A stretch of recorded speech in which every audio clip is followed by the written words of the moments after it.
Yes, people, the Real Crime, Real Time podcast with Darren G.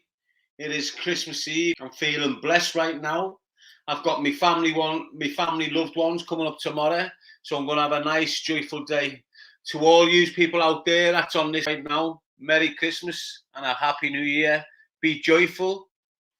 Obviously, we've all got people from the past that we've lost. And this time of year, we start thinking about them continuously, wishing they were still here, and so on and so forth. Although their soul, their energy, their spirit has left this dimension, they're still looking on you. And the last thing they want you to be doing is sitting there sad and unhappy that they've passed through. There'll be a time when you pass through, and that's when you'll rejoin your loved ones. Until then, put a smile on your face.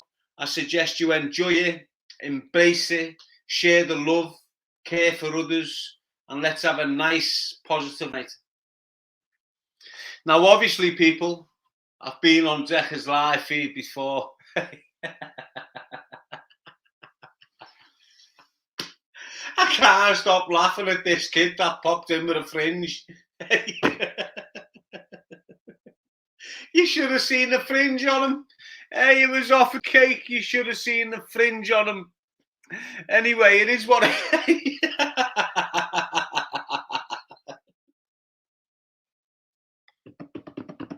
I need to stop. My stomach's got cramp and everything. Anyway, just to let you know before we go on any further,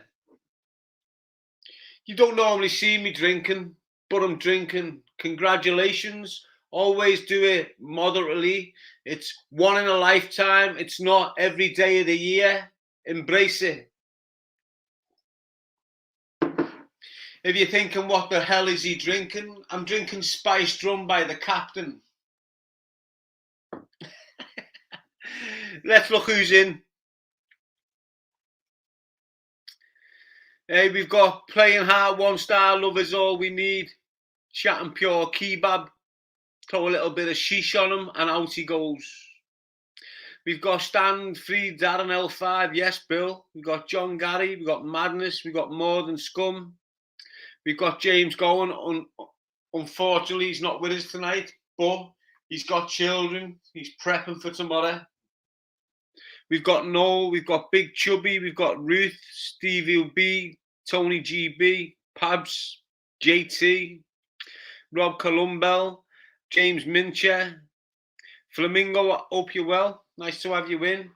Obviously, I'm a little bit late because I got carried away in Decker's live feed.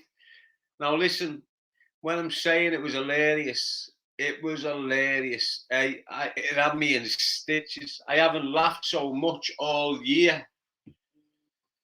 To tell you what it was about, some little weirdo popped in with a crazy fringe and showed porn. Now, I ignore the porn situation, but, you know, have in your mind that Decker has got families following from all over the place. And then families have got young girls and young sons, and they're watching that live feed. Then all of a sudden, you've got this weird little nonce popping in and turning the camera onto some messy. But what captivated me was the fringe on the helmet. I'm only got to think of his fringe. No, it was scatty. I've never seen nothing so scatty in my life. Anyway, Jane Everton, Flamingo, hope you're well. Be right, Louise Mullen. Lady G Baby's in the house. Jamesy Mincher, Bobby Sunderland, Jane Everton again, JD8, Louise Mullen, Royale, Rob Max, SLS1, Richard Doherty, Graham Liverpool, Alistair Mackenzie, Paul Williams, John Hogan, Inverness in the house, Steve B, Bobby Sunderland, James Mincher, Tricia Polly, Lissy Clark. Hi, Darren. Have a wonderful Xmas. My dad has terminal cancer, so we are trying to make his day the best we can. Life's short. Take life by the balls, kiddo. You know that, and I'm sorry to hear about your current predicament, Lisa. it is what it is. You know, there's things that we've got to deal with on a personal level, and I hope you're dealing with it. All you can do right now at this moment in time for your dad is let him and try to make him have a nice, joyful Christmas. It is what it is. I send my love to you and your family. Yes, Rob Max, Louise Mullen, Jane Everton, Westy, Graham Liverpool. Darren, send the StreamYard out so some guests can come on to join you. I don't really want to be honest with you, because if anyone's coming on, look how I'm sweating. See that? That was off me laughing for 20 minutes. I'm not exaggerating. 20 minutes. I nearly fell off my chair. The fringe on this pervert.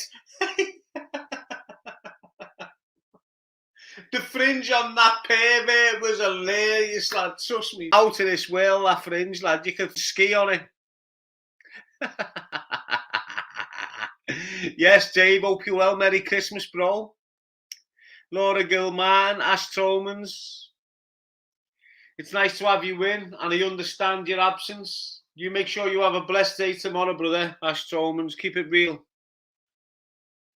Tricia Polly, Graham Liverpool, Big Chubby, General Scruffs, CB, Aaron Donahue, Blue Thunder, David Robinson, Scarface, Jane Everton, Zenny U, Sophie Sparks. How are you, lad? Have a blessed one. So anyway, just let me send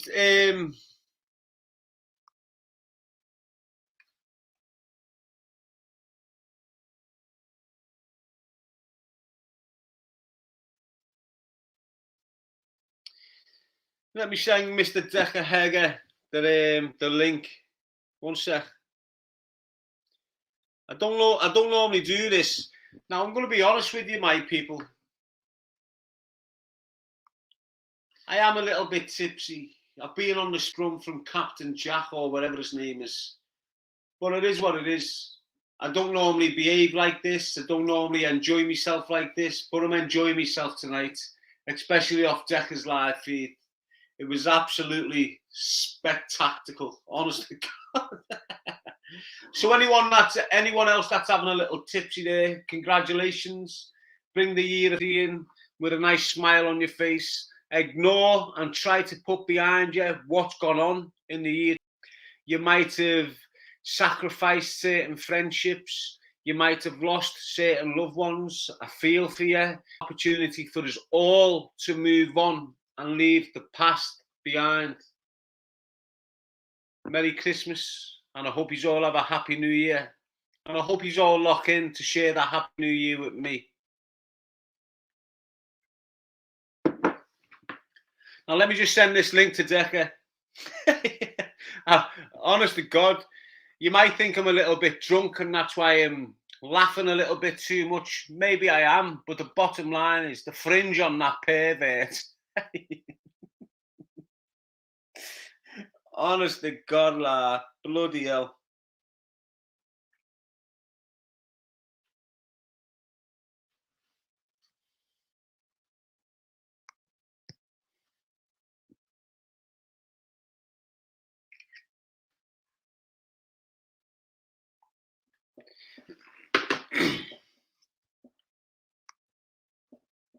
So let's refocus. Obviously, I've got my Revels on hand. Everyone likes a little bit of chocolate over the Christmas period. Yes, Cooley, Gateshead Angel. But you won on Decker's show, didn't you? You won a little nifty. Jane Everton shouting Decker's in. Don't know where he is. The world is crazy. Ex-top Maverick, hope you're well, mate.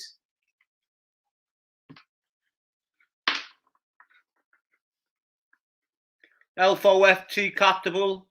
Tony GB.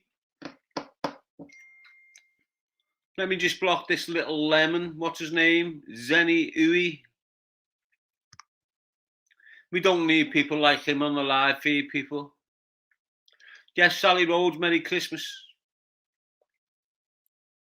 To all my members that's kicked in tonight, I'm grateful as always.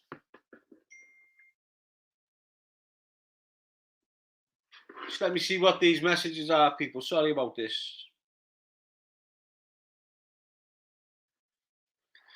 Decker, if you're there, I'm a little bit tipsy and I can't be asked typing the link out. I've sent you it. If you write it down and put it into your stream ad, you'll kick right in. Come on. Give me the benefit of the doubt, kid. Hey?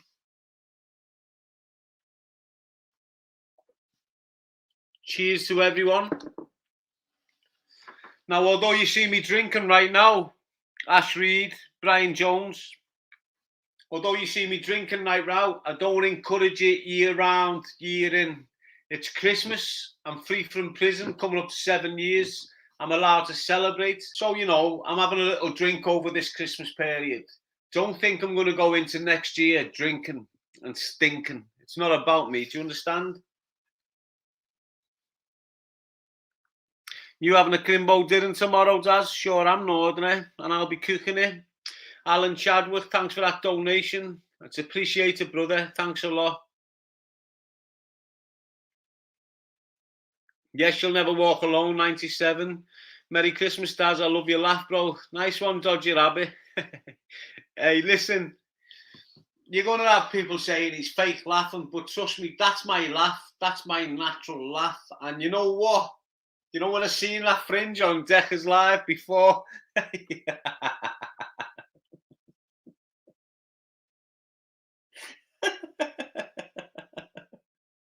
I can't stop laughing about it. You should have seen it. It was like a ski ramp. It was true. It came down his nose and everything.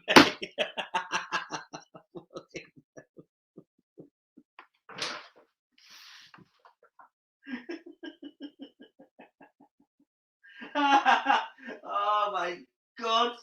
You know what? Because you haven't laughed. Because they probably haven't laughed all year. It's all coming out on that one incident of that fringe. Crazy it was. Hey, it was like one of them minges from back in the day. You know, a big hairy one. You know, when you've got to pull it out of the way to get in there. Fucking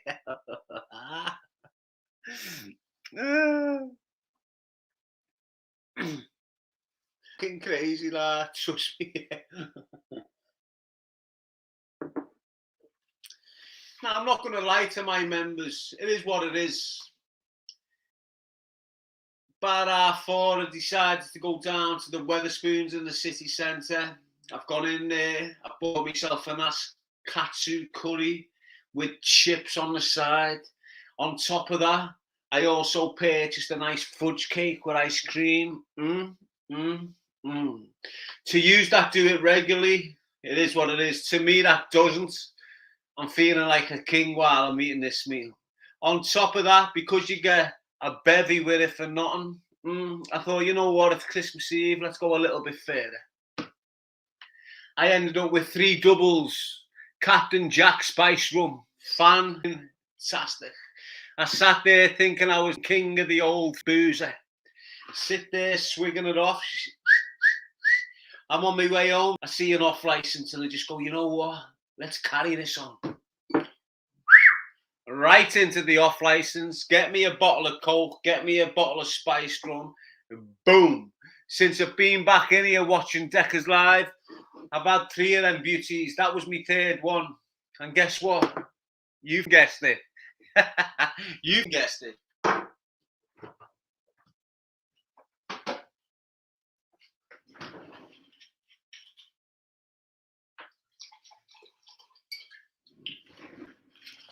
Now, in them boozers, they call them doubles, but I like the triples.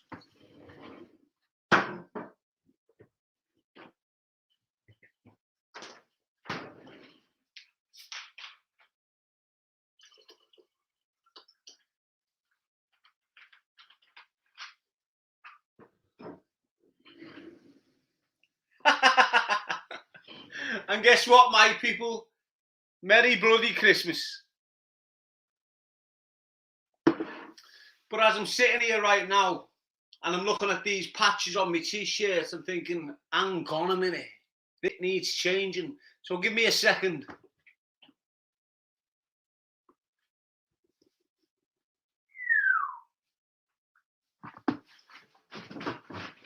Forgive me, I nearly fell over, but I'm still all right.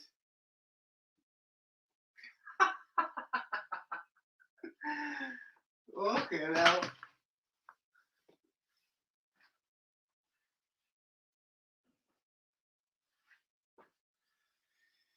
I must admit, I'm stinking like Amanda.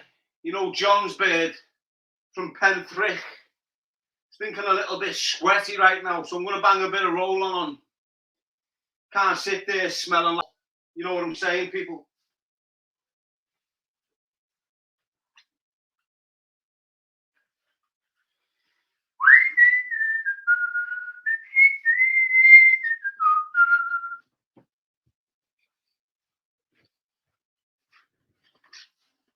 I'm back in, people. Hope you're well.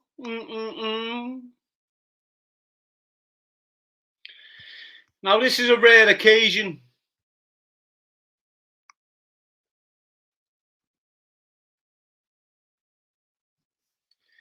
This is a rare occasion, people. Don't think you're going to be getting this every night. You might get it tomorrow because, you know, there's a full bottle there. I'm not going to consume a lot of it. So you might get me tomorrow night at 7 o'clock when I'm on my Christmas live, a little bit tipsy, you know, feeling joyful, feeling energetic. But you must admit I look better now without these sweat patches. You know, without John's beard in a headlock. Hey, go on, Amanda, give yourself a little knuckle rub, eh? Let me give John a right tooth while I'm here. You know, use little pair of dirty, nasty trolls that have got perverts on chop. But let's keep it positive, people. Hang on, let me just look. What it is with Decker, he's not on a laptop. Do you understand? So if I don't send him the link, it's extra difficult for him to attach the link to his stream. So what I'll do, I'll just send him it.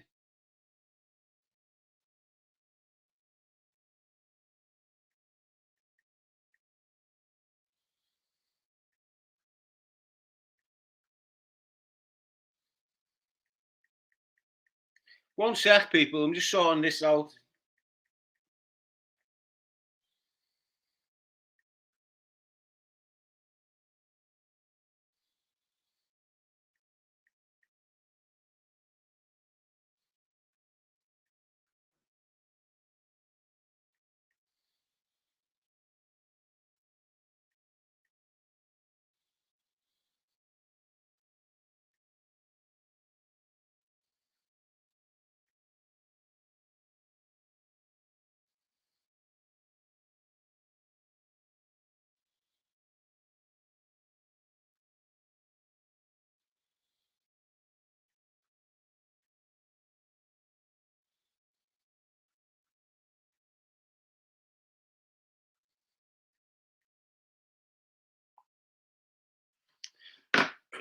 That's done.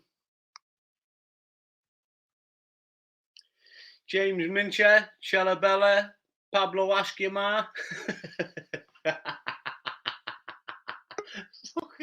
Pablo Ask Your Ma. Hey, let's get Decker in. Hey, let's see what Decker's saying.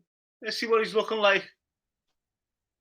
What the fuck have you got on that? How are you doing, mate? What's that?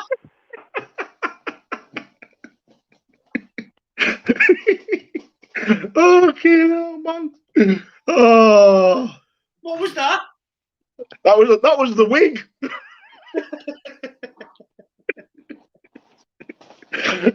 Oh, God. Like, Dad, do you know who it was? So it is what it is. How many winners did you get on your live feed earlier on, Decker? 4. We got the 4, Dad. Got the 4. Look, for the majority of my people that weren't watching me, lad. Hey. Now look, the haters might say I was exaggerating, but trust me, brother, I wasn't. Okay. When that fringe came on your live feed, it was off scale, brother. Oh, mate, honestly, like, do you know who we did? Do you know who it was? Do you know Video Craig? What, that pervert who batters his beard? Hi, him. Fucking hell. He must be on some good wages in to come in looking like that, lad. I know, but like, I don't like to say the words, but what bloke on Christmas Eve sits watching that shite? A nonce, lad. That's the only word you've got for them, innit? A perverted nonce can only sit there on Christmas Eve, anticipating to get on your live, getting on it, and then doing what he done with a fringe, trying to disguise himself.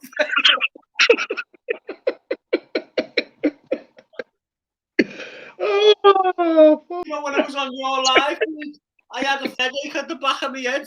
I know, I've got a headache now, mate. My head's boof, boof, boof, boof.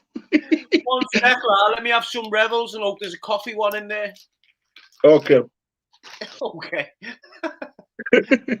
Oh, I think I'm coming down with a cold or something. I think that flu's going about, isn't it? That fringe though, okay now. You could have at least come on looking better than that though. Look, lads, they are what they are, aren't they? They're a gang of perverted, weird individuals, aren't they? So there's nothing you can really do for them. Nah. You know, they're trying to impact upon your life. They're trying to impact upon your live stream. You're consuming them with your energy. And it's unfortunate that they're not using your energy in a positive light, isn't it, mate? I actually feel complimented that they're even using my energy because I'm just feeling good. That's what it's about, lad. But look, you know, I'm making it funny, lad, weren't it? Oh, no, you wouldn't. I'm actually getting a guy to rip me off, and I'll send you it does.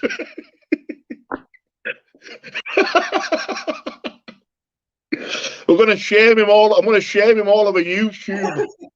You know what, people? You would have seen it. You'd be laughing like me. You had this little fat, stubby, weird, deformed individual with a fringe like a ski slope splattered against his fod. It was off between crazy. Oh.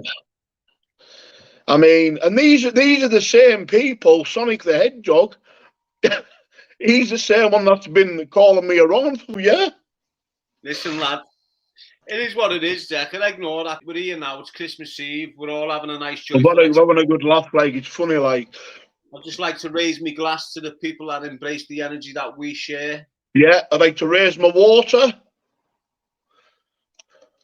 Tell you what I'll do, Daz. While you talk to your members, I'll just make a quick cup of coffee, mate. Do what you've got to do, lad. Hope you're well, though, people. It is what it is. It's the Real Crime, Real Time podcast. It's on Christmas Eve. You don't normally see me merry, miscalculating me words. But tonight's one of them nights where, you know, I've had a drink, which I don't normally do. I've overdrank, probably. But I'm having a scream. But don't think I'm going to go into year continuously because I'm having a scream on this occasion. And it's important that you people that only seem to find enjoyable experiences while you're drunk, knock it on the head. Don't go into next year treating it like you did last year, drinking continuously. You know, it's messy. I'm going to be in a proper little bit of a mess tomorrow morning because I don't normally drink. But what I'll do, I'll wake up, I'll have my Christmas dinner with me loved ones, and I'll have a bevy. I'll be doing a live from 7 o'clock, hopefully with Decker involved. And that's the way it'll be.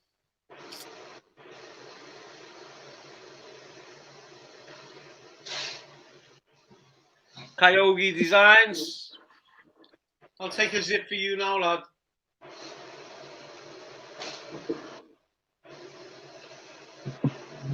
Waiting for the kettle to boil. Diet chips, pretty girl, ugly attitude. What lips have you got on your girl? What are your lips saying? You know, are they worthy of an occasion? Ignore me for me innuendos. I'm a little bit tipsy right now. Hey, Daz. Lad, you look like a cockney now. Oh, will you be hungover tomorrow? Probably not, lads. A little bowl of No. Weetabix will be fine. I've set my alarm for 6:30 to go for a cardio. Where? Christmas Day. I do. I've started having the cardio in the morning now. We just do like a 5 mile like power walk, you know, like just burn the body fat. Yeah. But where are you doing that? On the road or in a gym? No, just on the road. Just head right up to the motorway, and then just about 5 miles altogether, right to the top of the motorway, and then like through this massive big long road. It's about 5.5 miles, I think. Well, I've started doing that myself every morning. As soon as I'm awake, doesn't matter if it's 4 in the morning, 3 in the morning. I'm up, dressed, and out for a little Toby. Aye, but you know what it is, Dad? I've stopped taking my medication now. I've stopped the diazepam, and I'm struggling to get to sleep properly on a night, but I'm fighting it because in the end I'll end up getting a proper sleep pattern again. To be honest with you, Jack, I'm not surprised with all the testosterone you're putting into the system. It's going to keep you flowing continuously. All that, you know, that help you get them. But on the other hand, when I've finished this in an hour or two, I'll put half a litre of water in me. I'll put 3/4 of a litre of water in me, so it, you know, it sort of knocks the hangover on its head. Yeah. You wake up in the morning, urinate for about 5 minutes, and you feel blessed right after. Do you never think that? See, after the drink, do you never wake up the next day craving crap food? Well, I don't normally drink, lad, but, you know, it is what it is. I know exactly what I'm going to do tomorrow. I'll probably wake up and do a chicken curry. Yeah. For breakfast. So let's keep it going. Let's see what's happening with the comments in the feed. Let's see what everyone's talking about. Much more. Let's see what that comment was saying.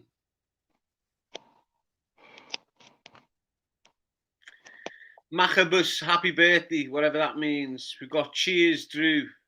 Is he on the juice saying Gazzy? Thanks, Brian. Gateshead Angel. Did she not win a prize on you before, Decker? Gateshead Angel, yeah, mate. And what she's saying is a pint of water sort you. Exactly. And that's what I'll be doing before I go to sleep, putting a pint of water in me. I've got Flamingo. She's been following me for a long, long time. She's proper powerful in support. Yeah. Good on you, Decker. Reducing your meds. Are you on meds, Decker? I'm on sertraline, 100 milligrams on a morning, and I was supposed to be. I started on 5 milligram of diazepam morning, noon, and night, and now I've weaned right down to not taking it at all. Well, good on you, brother. That's what it's about. We've got Sonny here saying, would Decker take the job in Emmerdale as Dingle? Would you be a Dingle in Emmerdale? Zach Dingle. I can imagine you in a little Zach Dingle fucking role, bro. You know what, though, Decker? I've been watching some of your old content, you know, where you're doing them acting things. Yeah. And I must say, mate, because I've had a little step into acting myself, you know, with that, The Wrath. I've done a little part in this short film called The Wrath, about PTSD, what soldiers suffer.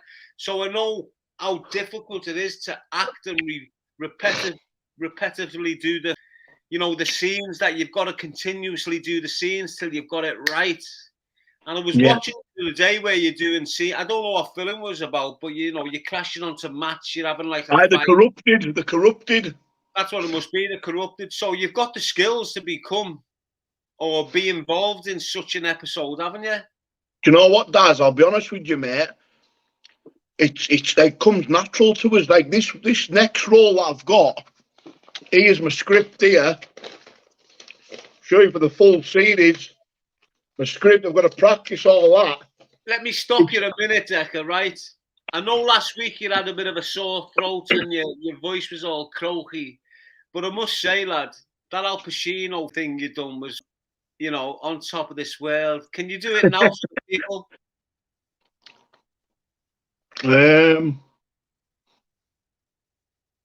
I don't know. Have I Because caught you off guard? Marlon Brando, he has something in his mouth there, which helps him do the thing. But like, you know what does? It's like, I've never been to drama school, but I can. If someone says to me, right, Decker, I want you to play an Eastern European gangster in a movie, I'll sit and watch YouTube and study the Eastern Europeans, the way they talk and how they pronounce certain words and stuff. And then what I'll do is. So what you're saying is you're not willing to do that thing what you done the other day, because I think you're hit it to a T. You know, where you start speaking like him. I'm not here trying to take the piss, Decker. No, I know. I just, you know, when you done it, when you filmed Smokey and stuff like that, it was just to the T. Yeah.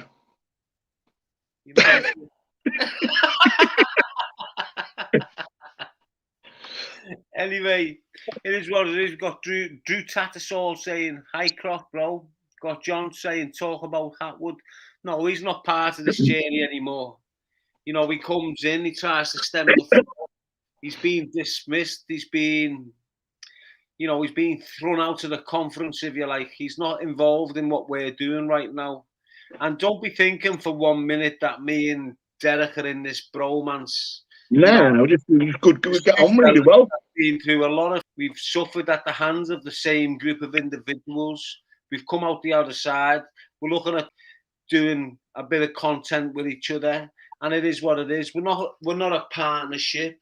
Decker is his own entity. Yeah. I'm my own entity, but we're coming together as two powerful entities to make content that is very, very powerful, and I'm sure you'll enjoy it. So use people out there that hate. Don't try and stay, because you can't break what we've got going on right now. The thing is, that's right. People are going to get it twisted as well, like you said, because you're your own man, I'm my own man. And it's like, we're not teaming up to like go against people. We're connecting to make content that is powerful to people to understand and watch. And that's exactly what I've just been trying to speak about there to the people. And let me reiterate it right now. We're not this contingency. We're not this bromance. We're two separate, powerful entities on our own path of life that are coming together with the understanding that we can create content that can influence the minds of the youth to stem them away from a life of crime, prison bars, death, and traumatic experiences. So for all you haters out there that are suggesting that all of a sudden we're a gruesome twosome, we don't work as that, as solitary warriors. You know, us as warriors come together to show you what we're all about. So don't get your, how can I say it? Don't get your in a twist, girl.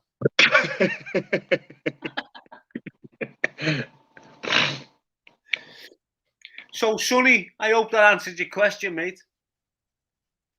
If he was given the opportunity to be in situations like a Dingle in Emmerdale or a Jimmy Corkle in Brookside.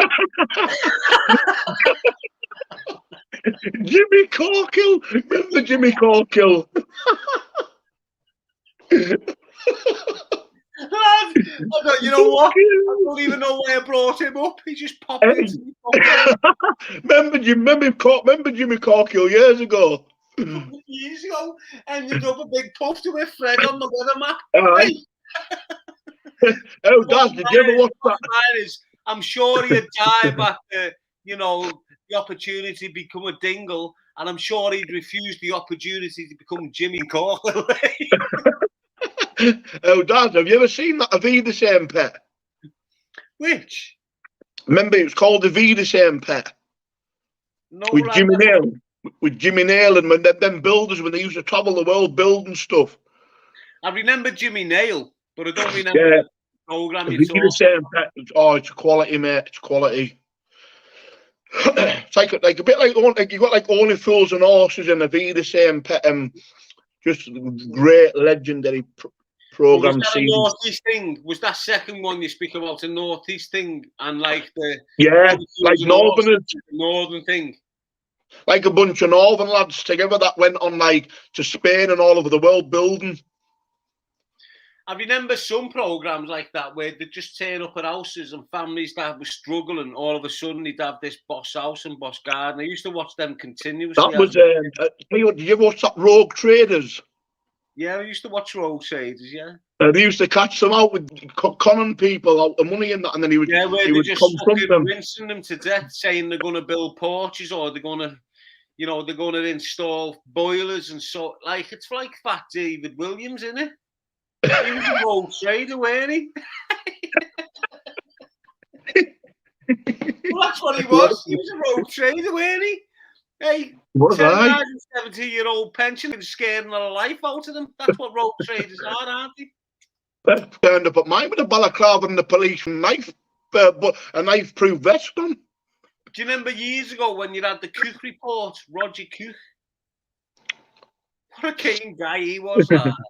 I know. Drug dealers and that. But anyway, let's move along.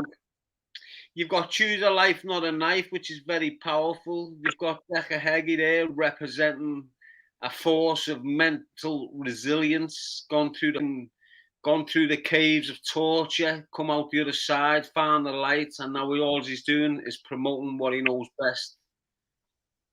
What is that, Decca? Trauma, mental health, and you know what, Daz? I will say one thing about mental health is, and to be honest, it's not really a stigma anymore because a lot of people are speaking about it. But I'll tell you what is a stigma: abuse and trauma. In that way, a lot of men won't speak about it because they feel ashamed. So I'm gonna pass a message into those manly men, because you do see a lot of tough men that have been abused as kids. I'm gonna spread the message for them to open up and come out, and because I think.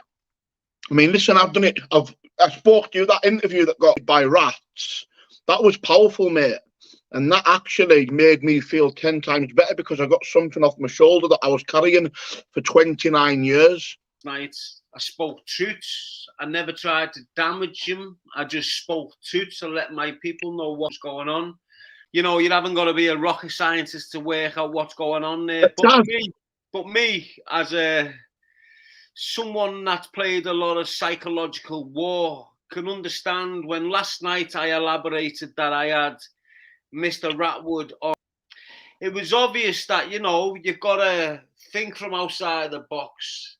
Instantly, if it was narrow-minded, I could have started going, it was Atwood, it was Atwood, it was Atwood.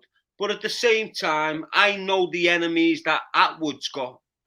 And I know that them enemies would have made me what they hoped to make me think, that it was Atwood, when in reality, it's probably the haters on the sidelines that have hated Atwood from the start, that have probably wanted me to blame Atwood and switched on me.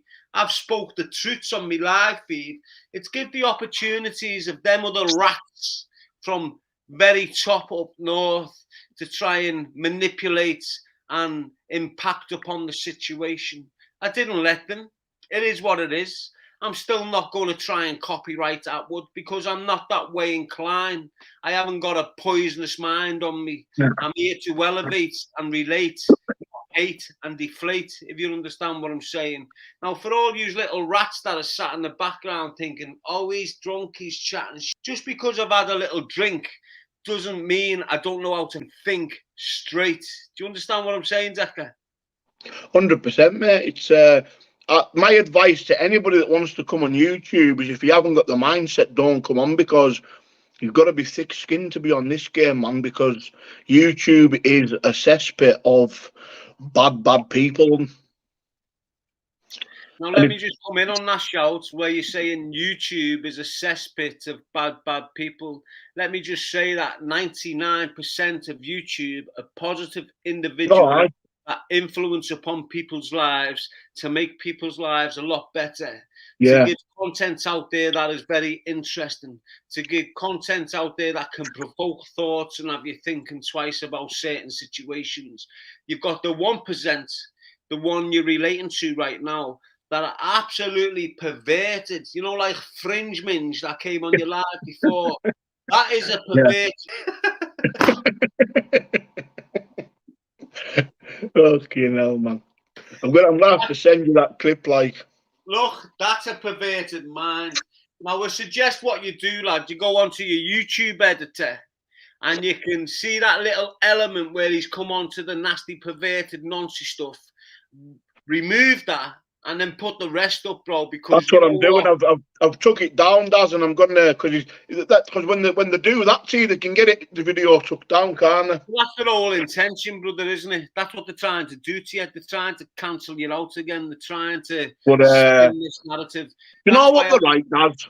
You know what's so sad? One sec. That's why I had the defamation claim about mine and your live interview, because that live interview with me and you showed the real you, showed what you are about as a man, as an individual, and they don't like that being out there. You know, it goes against their narrative where they've worked 3.5 years or more trying to sabotage you in your career. All of a sudden, you've got this powerful content that's reaching huge numbers, and they've gone out there and tried to defamate it. Now, YouTube give you the opportunity to challenge it, and I've challenged it, mate, because in my eyes, that interview gives you a real, you and your people can see a real aspect of what you're about, what you believe in, what you've been through, got to, and where you are now. And for them rats to try and defamate that and get removed, it just shows you the strength of them, doesn't it?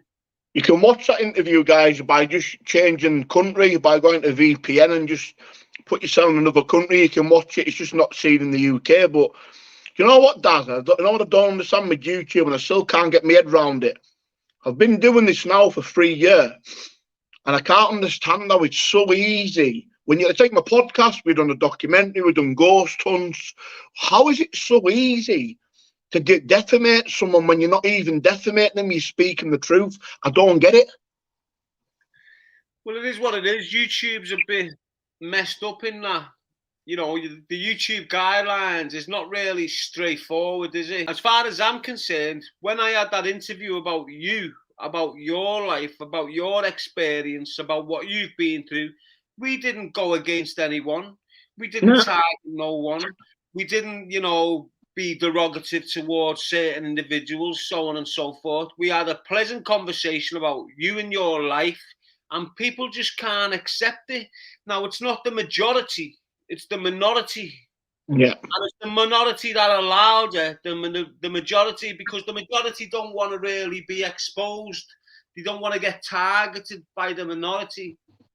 And when I mean the minority, the bottom line, mate, you know, at the top of this hierarchy, we know who they are. We don't need to name them. We don't need to let them have any clickbait or whatever, and so forth. But the bottom line is we know who they are. It's not anyone different. It's not fresh faces coming in and targeting you. It's the same old perverted minds that let that fringe or pay that fringe to come in today on your life. That's, you want to know something? You want the worst, because I know all of that. It was like, the fringe on that come was like a set of Venetian blinds. Do you want to know the best thing about it all? Because I've been through this for 3 years, so I know every single one of them. Not one of them is connected. Not one of them's a gangster. They're all bums, mate. They're all bums that sit in the house 24/7. Like, they go on like they're connected and they'll do this. They couldn't do, man. Couldn't do nothing. No, Jack. Couldn't do jack. Listen, lad, I'm listening to you. I'm not ignoring you, but I've got that fringe in my mind, lad. Well, Dad, I'm going to send you that clip tonight. Oh, man. He's getting exposed him because he's a dirty bastard. Oh, my God, lads. You know what? I'm not disrespecting you here, Jack. It was just what? You had this little sweaty goblin. He actually caught me off guard. He just looked like he got out of a shower and his fringe going down his nose like a slope. It was crazy, lad. No, but like, I don't get it, Dad. It's like Christmas Eve. And like, Christmas Eve Once you've been manipulated by a hierarchy of a group, they've got things on you that have got to make you continue to behave in that sort of way. So that little goblin, that little troll that participated in your live giveaway, because let's not get it twisted, Decker. You were sitting there before. You had a tray with names in of your members. You were shaking it around, pulling them out, and going, "Bang! You've won 50 quid." I've never seen nothing like that on YouTube. I've never seen people engaging with their audience like that the way you do. And unfortunately for you, you had a member of this group that's been trolling and stalking and attacking you for years, all of a sudden coming in and putting the camera on something so dirty and so nasty. But that didn't catch my attention. What caught my attention, Decker, was the hinge. Have you not seen pictures of him? He didn't even dress himself up. He just come in like a little perverted nonce. And that's what he was, and that's what he is. We know his background. We know what he's done. We know his criminal offences. He's just a dirty, nasty, and perverted rat who's been hired to target you. Let's not let that get in front of where we're going. As two separate entities, two powerful forces, we've got our own paths. We respect each other. We appreciate each other. We've seen what we've both been through. We understand that someone has been in the middle of us in the past. 100%. That stick to make us target each other. We've come around that corner. We've contacted each other again. We've embraced it. We're moving forward.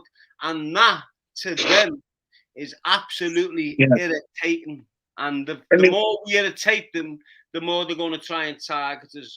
And if you ever see me and Dad, as I say to my people, we are not intent on irritating these forces. We are intent on creating content that can help youth and people that are in traumatic experiences move forward and get on with their life. And that's what we're about, brother. Do you understand what I'm saying? Yeah. Well, look at YouTube, right, for example. We're not doing this to piss people off. We're doing it because all the top YouTubers like True Geordie, people like that, they collab with other YouTubers to bring powerful content to the audience. Now, what we're doing is we're going to do the exact same thing. And then if people see us in Liverpool, if people see us in Birmingham, London, come up to us, speak to us, shake our hand. Everyone's welcome to come and say hello. We're not intimidating anybody. We're there to do a powerful job by putting a message out that everybody understands, where other people don't want to seem to do that. So we're going to do that. Exactly that. And that's what I'm on about, mate. And that's what it's all about. For me, anyway. Choose a Life, Not a Knife UK is what's kept me free. It's what's kept me going. It's what's kept me from committing suicide. It's what kept me screaming and shouting my mouth off about organised crime groups. Yeah. Because I know the influence these people have got upon our communities and the damage that they're doing to thousands of youthful minds, encouraging them to drug deal, encouraging them to participate in violent crime. And at the end of the day, it's a path of pure destruction. So if I do any type of content with you that promotes a positive vibe, that promotes awareness to the youth, to advise the youth to come away from that life, it doesn't matter how boring or slow it is. Eventually, you'll understand that when you do it slowly, everything will grow positively. When you do it fast, it doesn't last. It's going to be great, man. It's going to be, honestly, you know what it is with me, Daz? I've always had this, I'm not being big-headed, but I've always had a gift of being creative. Like, I'm just really good at creating things, and I can come up with an idea and thing and turn it into something really good. And I just think with your knife crime message as well, it's just very powerful, with the trauma, with the knife crime, with the mental health. It all just comes into one massive, powerful message. You're damn right, lad. You're damn right.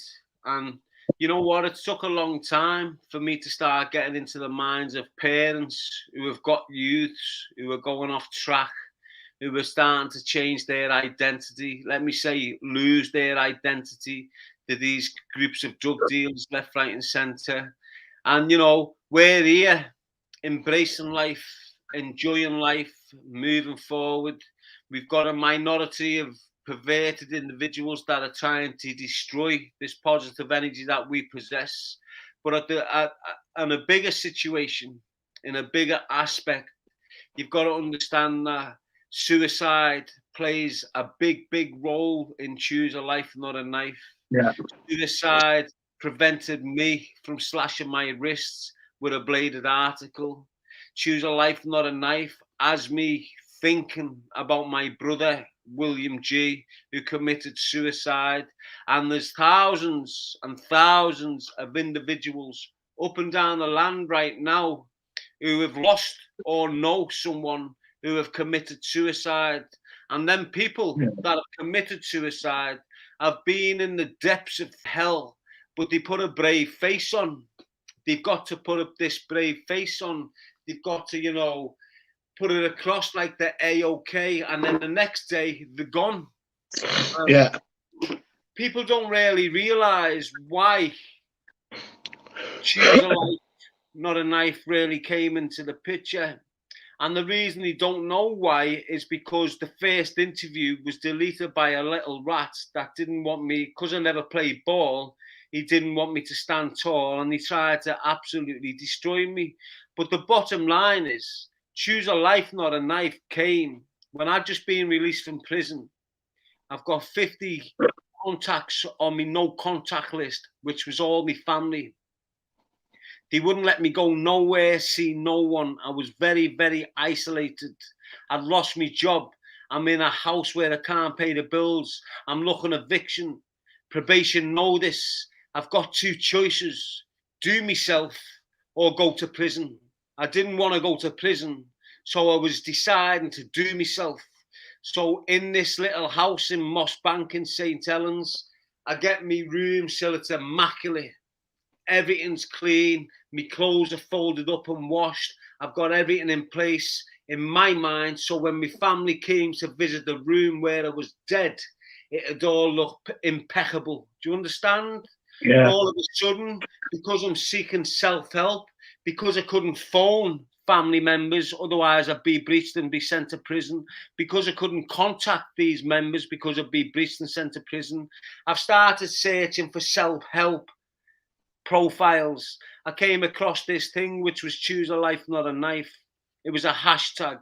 I've gone on to this hashtag for a little minute and then carried on going. And then all of a sudden, when I was about to put that blade to my wrist and take my own life, I heard a ping on my phone, and it was Choose a Life, Not a Knife. And it was Choose a Life, Not a Knife that distracted me enough to prevent me from taking my own life when I'm in a hole of depression. So since that occasion, I've done nothing but promote and deliver that message. I believe that message came onto my lap for a reason, and I believe I'm the right person to deliver it. So all these people that think that Choose a Life, Not a Knife is dedicated to knife crime and dedicated to gang crime, it wasn't initially. Eventually, as the years have gone by, it's gone through a path of all sorts of situations to do with violent crime and so on and so forth. It started off as self-harm awareness. It went into knife crime. It's gone into gun crime. And now it's gone into violent crime and organised crime groups, which create more violent crime than anything in this country.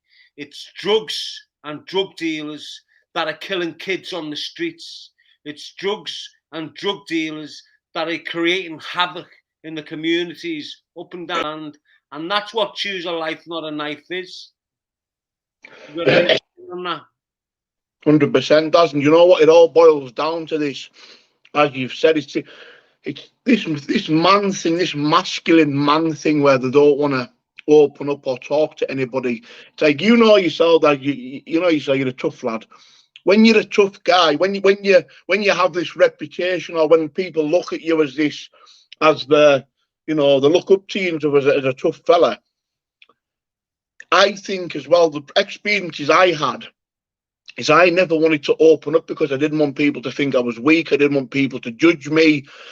And I just thought if I keep something in my head and keep it a secret, then I could put this facade on, and I had this facade on almost of my life. It was like just a facade. But when I done that interview with you, the facade came off, and that was the real me. People got to see the real me. They've never seen the real me before. They've just seen a man fighting on YouTube and going off his head and arguing with people. They've never seen that vulnerable, soft, normal person. And that was thanks to you.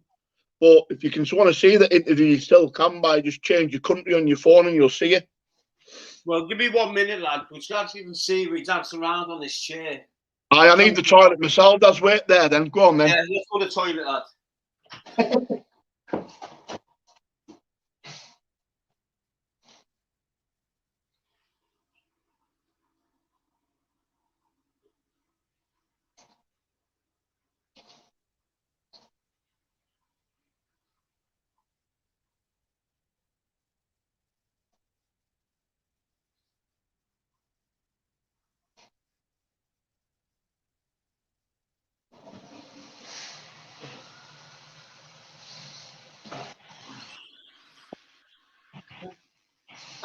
Who can get back first? It's me. Yes.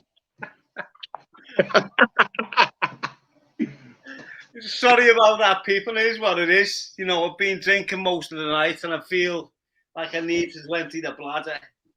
But you're right in what you're saying, Decker, bro. You're exactly right. And as long as people understand that choose a life, not a knife, is an umbrella of things. You know, it's the way it's travelled, it's the way it's processed, it's the way it's progressed. It's gone down a path, and eventually I've ended up on organised crime groups, and that's why you're hearing me speaking about like the Kennington cartel, the Liverpool mafia, Lee Edel, Colin Smith, Curtis Warren, John Haas, all these individuals. It's where the knife message has led me. Choose a life, not a knife, UK. Yeah. I've always said from day one, there's no better person to talk about it than you. Most of the people talking about it have never lived the life. I mean, you got podcasters out there, no names mentioned, they've not really lived the life, probably never had a fight in their life. You're the right man to pass the message on, but unfortunately, you've been through a process and you've came out now stronger than ever, and nobody's going to stop it. And that's it. Although they're trying already, Decker, I'm not going to allow them. You've seen me. I came out in 2016. I went on a podcast. I flowed. I got on all these podcasts. Majority of the podcasts were monetized. They never had subscribers. I embraced their platform, wanting to give them the opportunity to be monetized. I monetized them, and they all switch on me. And I can say here right now, every podcast I done switched on me. Yeah. It doesn't matter if I was going through a mental, deterioration pandemic or whatever you want to say about it. But the bottom line is the amount of trolling, the amount of attacking, the amount of abuse and harassment eventually had its impact on my psychological mindset. And it put me into a place where I'm ranting and I'm trying to defend myself. I'm trying to back these rats off that are trying to cancel me out, and foremost, the message. Thing is, Dad, the same people, it's crazy because the same people with you are the same people with me, and it's like, I'm thinking, what is like, I don't get it, because when you done that, when you had the 1 million views, which has never been done by anyone in the podcast world, it's like for now, like people, I'm not going to mention names, but I've been offered money or pay your hotel, come down and do a podcast. I'm not interested. Well, to pay, I'm not interested. I don't care about the money, man. Because these people are the same people that'll do a podcast with you and 2 weeks later and take it down. So what's the point? But what them people do you're referring to is they won't target you personally because it'll put them in a bad light. What they'll do, they'll hire little weird, irrelevant individuals to just come onto YouTube and start screaming your name.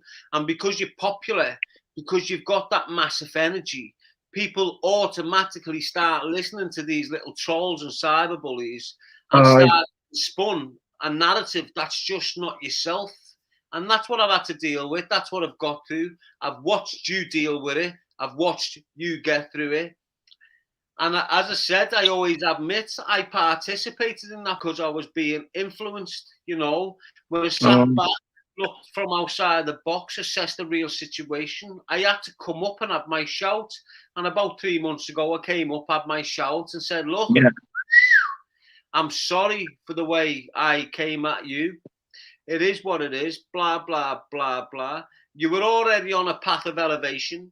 You could see you could see their narrative getting stood on left, right, and centre by your own community. I've just come in and reinforced the fact that you are a straight member. You've had a gang of nasty, horrible trolls. At the head of that group was the certain individuals, and they just tried to shut you down. I don't give about it. The majority of me don't give about it. And I'm saying, by watching your live feeds, being involved with your live feeds, and you're getting a couple, 300-400 people on your live feed, every one of your members and your followers really embrace your energy and what you're about. They can see through just like me. So when you've got a minority screaming their heads off, you need to realise, as you do, that you've got the majority backing you, embracing your path of life. It's like you, Dad, when you've got all your loyal members. Do you know what? I'd rather have 200-300 loyal members than 10,000 fakes. You know what I mean? Like, it's just like, I made a video the other day, Dad, about my ego, because like when I first started podcasting, I had an ego. Like, I was just wanting loads of views and wanting to see how many I could get. I was in competition with people in my head. And see now, I'm not even asked about the views, mate. I'm more bothered about my just loyal subscribers that are getting help from hearing me speak about certain things, and that's what I like. And I'm not even bothered about all the views and that. Right, so as we move on, it's coming up to 10:10 at night. We've been on for a good hour. Yeah. Being positive, you know, we've You have a good night then, Dad, with your subs and your members, and listen to all Darren subscribers. I really appreciate it. No, I thought you wanted us to go. No, I'm not going nowhere. I'm on till 11 standard. If we go on to 12, it is what it is. What I'd just like to say, I'm on my 5th. Okay, now. I'm on my 5th run. Well, in true context, it's about me 9th. This is a triple when you come to pub terms. But what I'm saying is I'm on my 5th. Is that straight, Dad? Have you got coke in that or just nothing? No, there's a little bit of Pepsi in there. Now, look, this is my 5th one, and it's my last one. After this, I'll be drinking water so we don't wake up feeling rough in the morning. Yeah. I'm just letting you know, people, it's Christmas Eve. That's why I'm drinking. Don't think this is a regular occurrence for me, because it's not. And don't think because I'm drunk, I'm chatting and I'm chatting this, because I'm not. I'm chatting complete sense. You need to understand, just because I've had a drink doesn't mean I'm not thinking straight. Understand that? Good. We need to have a laugh. How can we have a laugh, Dad? It's Christmas. Well, I'm not going to be the clown, because I'm normally the clown, and it gives the opportunity. I be myself consistently. Yeah. You understand what I'm saying, brother? I just do me. I don't give a people think about me. If you don't embrace me energy, if you don't understand my personality or my character, you shouldn't be on my page. You shouldn't be watching. Yeah. Do you know what, Dad? Do you know what freedom is? Freedom, and I heard this from Dorian Yates. Freedom is when you don't give a fuck one thinks anymore. That's freedom, bro. You know what, Decker? I think you might have heard me say continuously over the last 6 years, coming into my 7th year of freedom, that freedom is priceless, mate. Yeah. Priceless. And when you see all these kids locked off in jail, doing double figures, doing life sentences, they know exactly how valuable freedom is. And because I've been one of them individuals locked off in themselves, double figures, staring through the bars, receiving them traumatic scars, I know how valuable freedom is. And I'm not going to jeopardise it for some irrelevant that deals drugs all his life, so damage their community. Do you understand what I'm saying, mate? Yeah. Oh, Daz, let's ask you, mate, because like obviously you're coming from experience with the double figures. How's the mindset? What is going through your mind when the judge gives you that sentence? Like, what is the first thing that goes through your head? So let me bring you back then, lad, to give you a true aspect of what people like me think when we're up for sentence, expecting 30, 35 recommendations. If people don't understand what a 35 recommendation is, if you're 35, 24, 18 years old, and you've committed a violent gun crime, murder, conspiracy to murder, in these days, you're going to be getting a 30-year, 35-year recommendation. And what the recommendation means is this: you will not be considered for parole until you have done 35 years straight. And depending how you've conducted yourself within that environment, which is very volatile, which is very psychological, it's like a psychological war mine continuously for years and years. Depending on how you've conducted yourself will depend on how early you get released from that 35 recommendation. But the bottom line is, if you get a 35 rec and you're 35 years old, you've got to do 35 years straight before you're considered for parole. And at that point, you're 70 years of age. And at that point, all them things kick in where you're pissing your bed because you can't hold your bladder.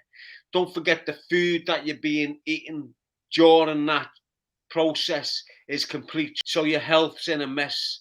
Don't forget the stress that you're consistently under while you're in that environment impacts on you in later life. And the majority of the people that get to the 35 recommendation get refused, and the stress that impacts upon you then is atrocious. I was lucky in the sense that I go into my first trial, mate, and I'm getting told by my defence legal team, you're expecting a 30 to 35 recommendation. So in my mind, as a survivor, as a warrior who wants to, battle till the end is there, I've said, go not guilty, I've got nothing to lose.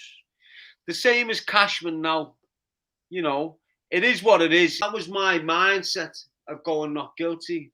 Do you understand? Yeah. Eventually, after 3 trials, after 2 hung juries, all my codees got released. So listen, it was a 26-week trial with me and my codees. We got a hung jury. Within 6 weeks, they got me going back into my second trial, which was an 18-week trial. Now, for people that don't understand what you're going through on these trials, you woke up at 5:30 in the morning. You walk down to a reception area at 6 in the morning. You're sitting in a room with 60 men until your bus arrives, and then you go to court at about 8:30 in the morning. You get to court and you're going through that process. The only food you're getting is snack packs, which consists of a sandwich, a piece of fruit, and a yogurt. That's it. So you're living on that diet while you're going to trial. You don't get a hot meal when you get back to the prison because you're getting back about 6:30. The only thing you want to do is try and sleep. So for 24 weeks consistently without the weekends, I've gone through that process. We get a hung jury. Within 6 weeks, I've gone into another 18-week process. Same process, little snacks packs to eat, not sleeping enough, stressed out. It doesn't give you the mind to defend yourself. Eventually, all my codees get acquitted. At the beginning, there's me and 5 others. When it comes to my last trial, which was 2 days, it went from 24 weeks to 18 weeks to my last trial by myself. All my codees acquitted. It's a 2-day trial. I get found guilty on hearsay evidence. If you don't know what hearsay evidence is, it's this. I've said to my little mate's mum, Craig Barker's mum, I believe it's A, B, and C. The victim, what you do when a mother loses their son, you get a victim liaison officer assigned to them. So when Craig's mum is all stressed out and, you know, traumatic, she's relayed to that victim awareness officer that I've mentioned A, B, and C. Unfortunately for me, B was the victim of my crime, David Regan. So the only evidence they've got now is a policewoman saying that Craig's mother has said to her that I said it was B that done the crime. Do you understand? But right through that process, I'm getting told by my legal team, this is borderline contract killing, and you're getting a 30 to 35 recommendation if the judge puts it under the new rules. Now, my offence was committed in 2004, sorry, May the 18th, 2004. And because my crime got committed on May the 18th, 2004, it came before the new rules, which was the Goodyear ruling, which came into practice in 2005. Do you understand what I'm getting at here? So I go to court. I have a 24-week trial, hung jury. I have an 18-week trial, hung jury. During them two processes, every one of my co-accused gets acquitted. They all get released. It's only me in the dock on the final third trial, which conspired with others unknown. That's what the indictment said on the final trial. Conspired with others unknown. Now, the law to conspiracy is 3 participants conspiring to commit a crime. Do you understand? Yeah. So on the last trial, which was the third trial, which was me by myself in the dock, all my other 4 or 5 codees had been acquitted. One was a full-blown snitch, which was called Yinka. He got acquitted early days because his uncle was snitching, Tony Christian. But we move on. I'm on to the third trial. I've got myself in the dock. The only evidence that's getting produced is the hearsay evidence of a police officer, the summing up from the prosecution, the summing up from my defence, and then the judge's summing up. It was a 2-day trial. Within 6 hours of that trial, I was found guilty. The judge knew I shouldn't have been found guilty. And the way I was reacting in the dock, emotional, remorseful, understanding what I'd done was wrong. I think he understood this man's not a cold-blooded murderer. Now, let me just say right now, I weren't the man that jumped out and shot the victim dead. I was a man that participated in a conspiracy that was under the influence that this man was going to be hurt, not shot dead. Unfortunately for everyone, including the victim's family, he was shot dead. I was arrested initially for for murder. The police held me responsible as being the gunman who shot the victim dead. 8 weeks later, because they couldn't go with that allegation, they come back and charged me with conspiracy to murder. As I've just explained, I got to the third trial, which was a 2-day trial, which the only evidence in that trial was a policewoman hearsay. Within 6 hours, I was convicted by the jury. I'm stood in the dock and I'm expecting, like my legal team have been telling me for a full year, through 2 separate trials, 24 and 18 weeks long, that I was under the new law. The Judge Madison at Manchester Crown Court shocked everyone and said he's going to sentence me under the old law. Now, under the old law, pre-2005, for conspiracy to murder, you could get a determinate life sentence or a long custodial sentence. The judge looked into my history of violent crime. He looked at me past historical crimes that I've been convicted for. And when you're getting a discretionary life sentence by a judge, he's got to go off on the violence that you've committed in your past.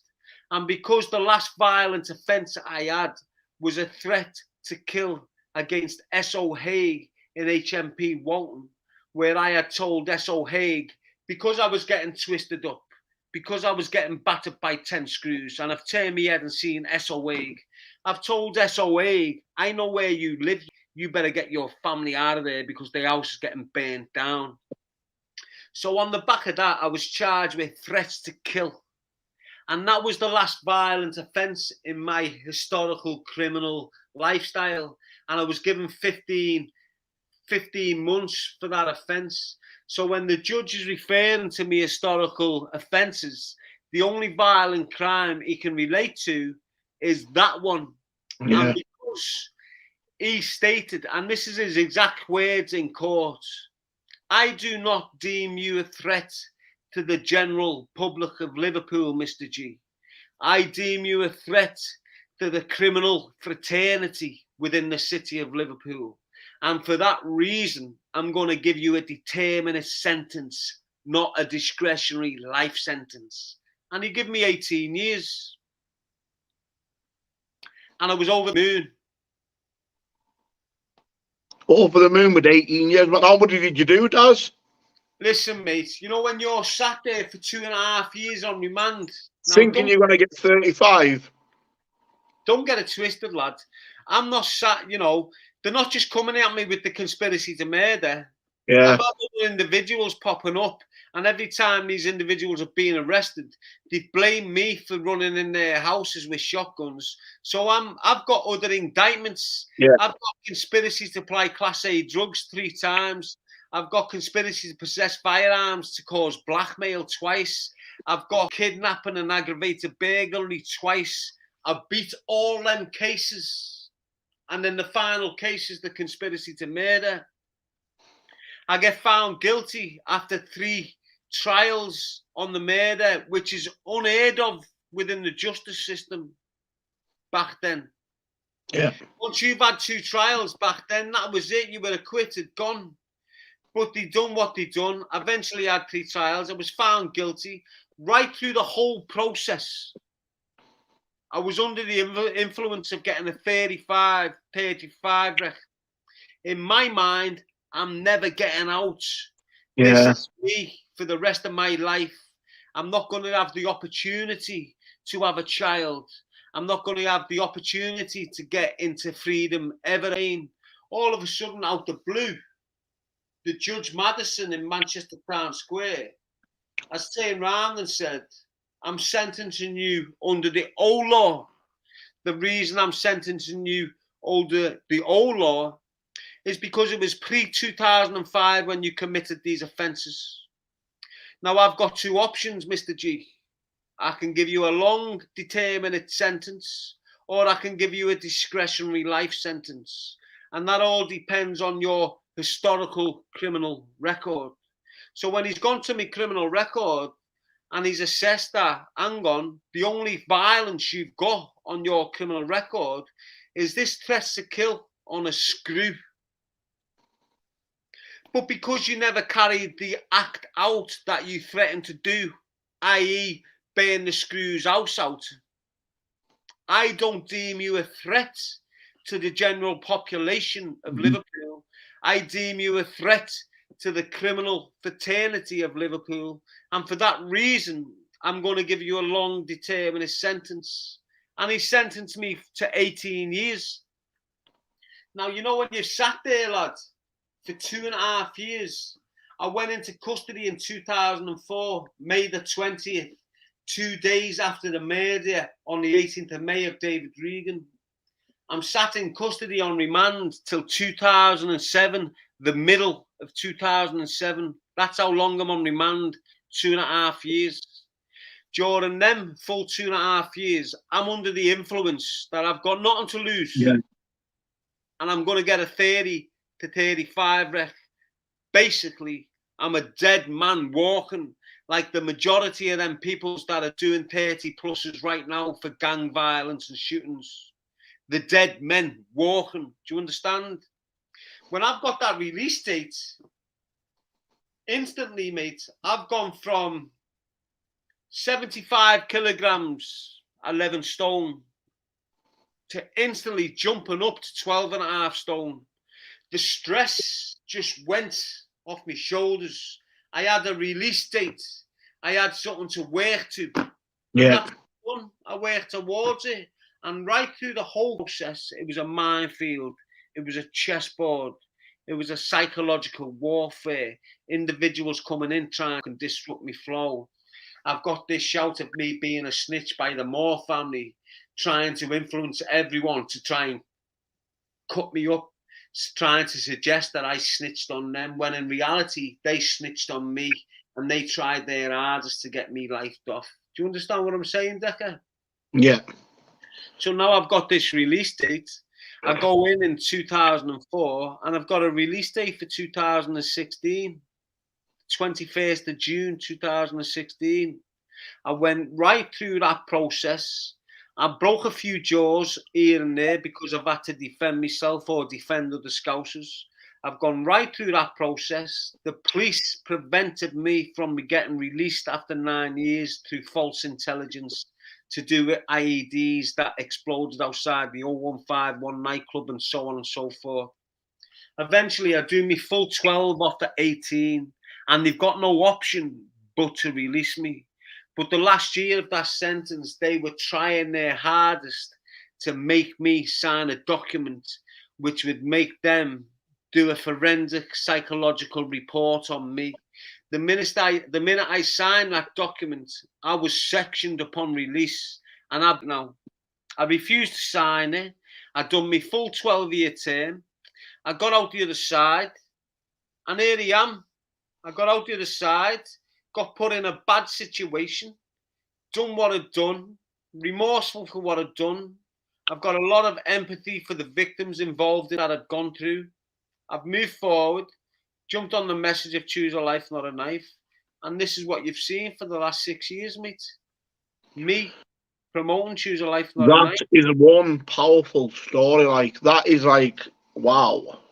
Like, you know, when you've just explained it there, Daz, like, you just went into detail there. You don't realise, even your viewers, how powerful that actually is, mate.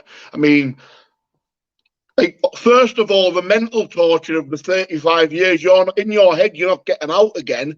Spending 2.5 years thinking that, then getting the 18, and then through the 18, you're battling through your problems, and you're having this violent, bit fights even there, going through all that, and then obviously you've worked towards getting out.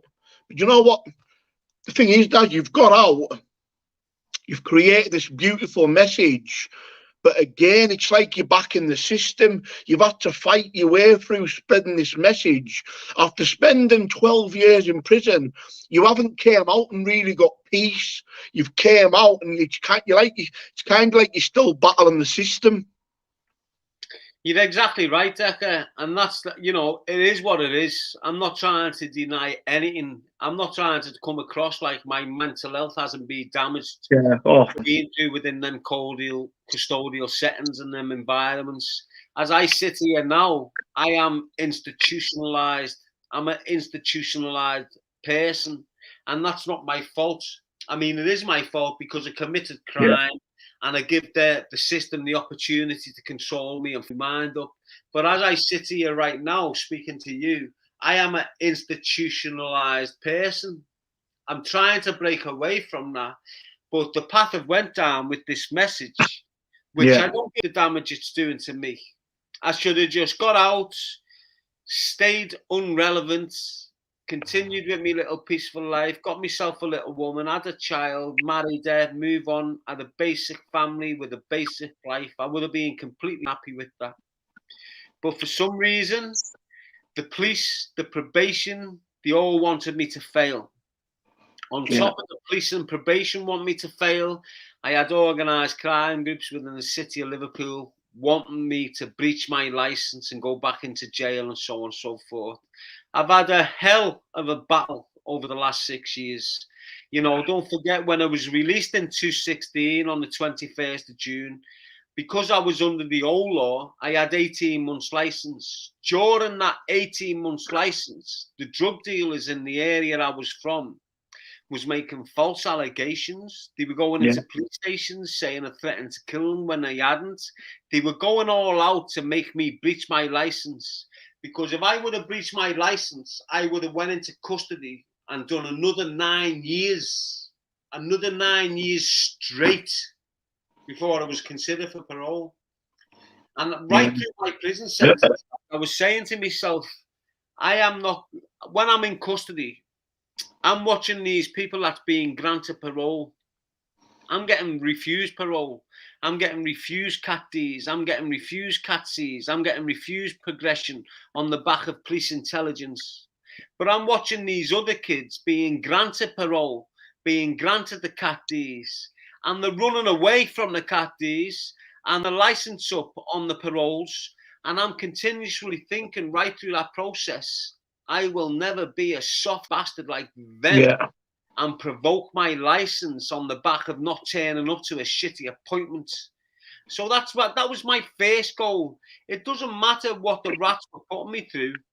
You know, my first goal, my first objective was to complete my license no matter what pressure I was under, no matter what provocation or adversity was put on my path.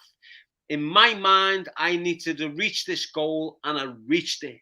I completed my license without getting put back in prison, although the drug dealers and the police seemed to be working together to make me breach my license. I managed to get through that. You know, no one can tell me how strong I am from within inside. 100%. When you think about where I'm coming from, Decker, I'm not materialistic. I'm not materialistic at all, mate.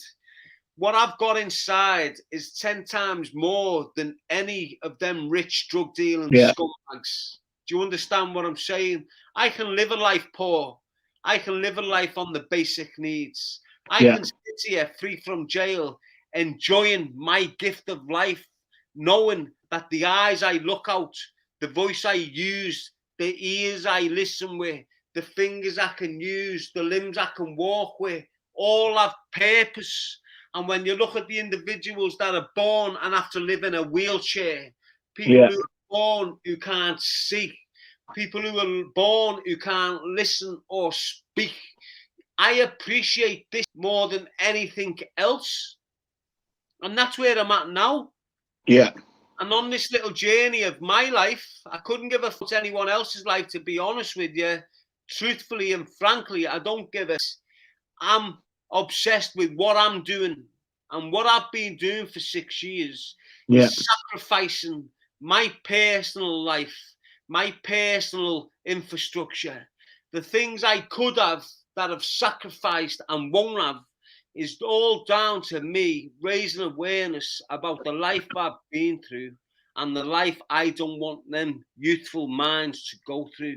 And that's where Choose a Life, Not a Knife comes from. And that's why I bring it back to, you know, it started from me being locked off on license, not being available, not being allowed to contact family members, not being allowed to go to my mum's, and sitting there deteriorating mentally and really considering on slashing my wrists with a knife.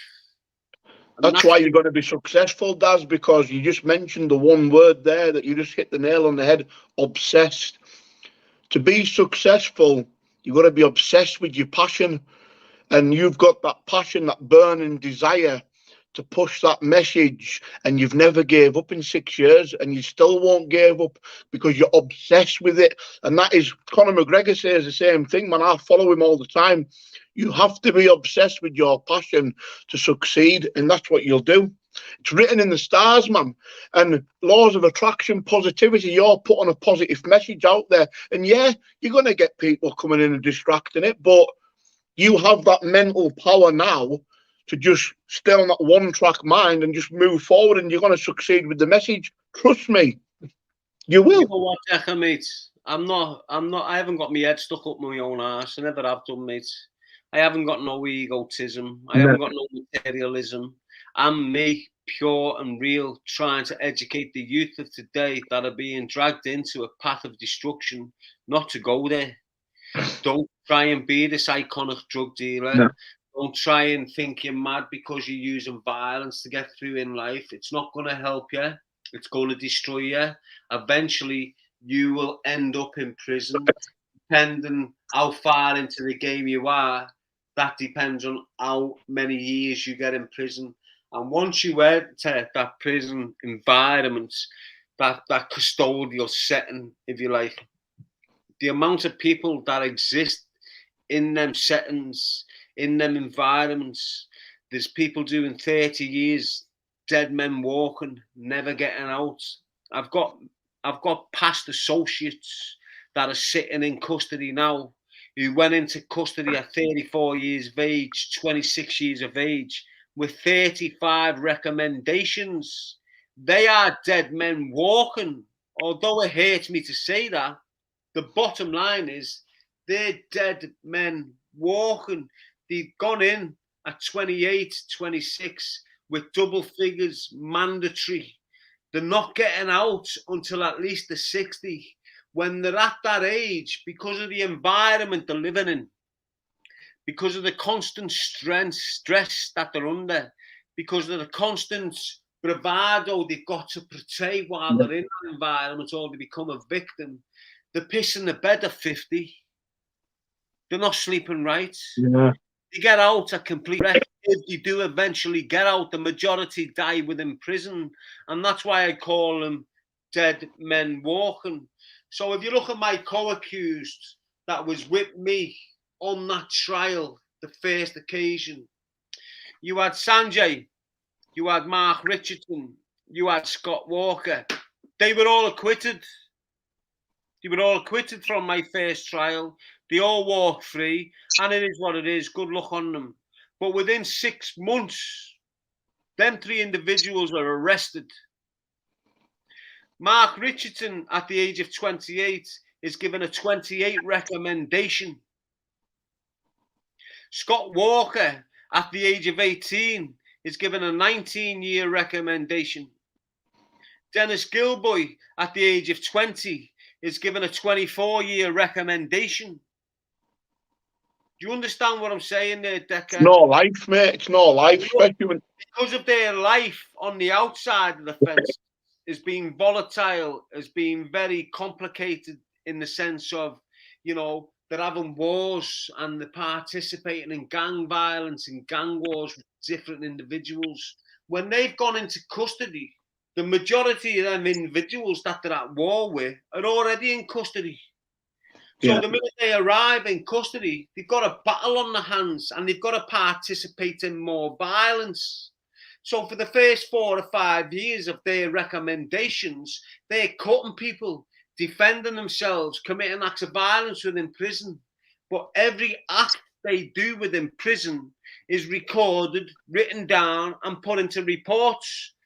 And for the first 4 or 5 years, they're acting like complete kids, defending themselves, slashing, cutting, doing all this madness. Do you understand what I'm saying? Yeah. And eventually they mature a little bit and they think, I want to get free on the possible parole date that they've given me. So they start towing the line. They start avoiding confliction. They start avoiding, you know, all these things that can prevent them being released at the earliest possible dates.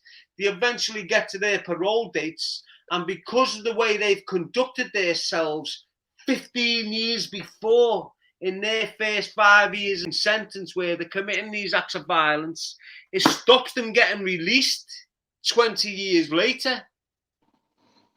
Do you understand?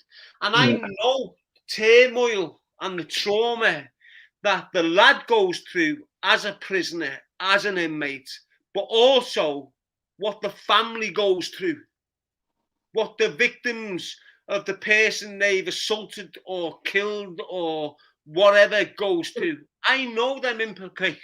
I know them implications, lad. I know that ripple effect. Daz, you're the So that's why I continuously, mate, Without You are any, you're a prime candidate to go into prisons and talk. Like you are the epitome of going in jail and talking to the youth of today, not what to do. Because you've lived the life, mate. It's like, I can't understand why you've never been asked to go to prisons and jails and do motivational talks, because everything I mean, I didn't even know this about you, and now that you've told me, it's like, what a story, man. And it's like, that story would resonate with thousands of people, because there'd be thousands in your position right now, sitting, waiting for the 30 rec, and it's like, you're the man to go into jail and talk to them about it. I don't get why the systems, for me, it's you against a system. And what you've had to do is that you've had to go on your own path with your message against the system. Hence why nobody, Darren G's knife message, Darren G's knife. You've had to do it all alone. But I'm sitting here now and I've heard your story. I'm like, why did nobody have to go in jails, man? let me tell you why, mate.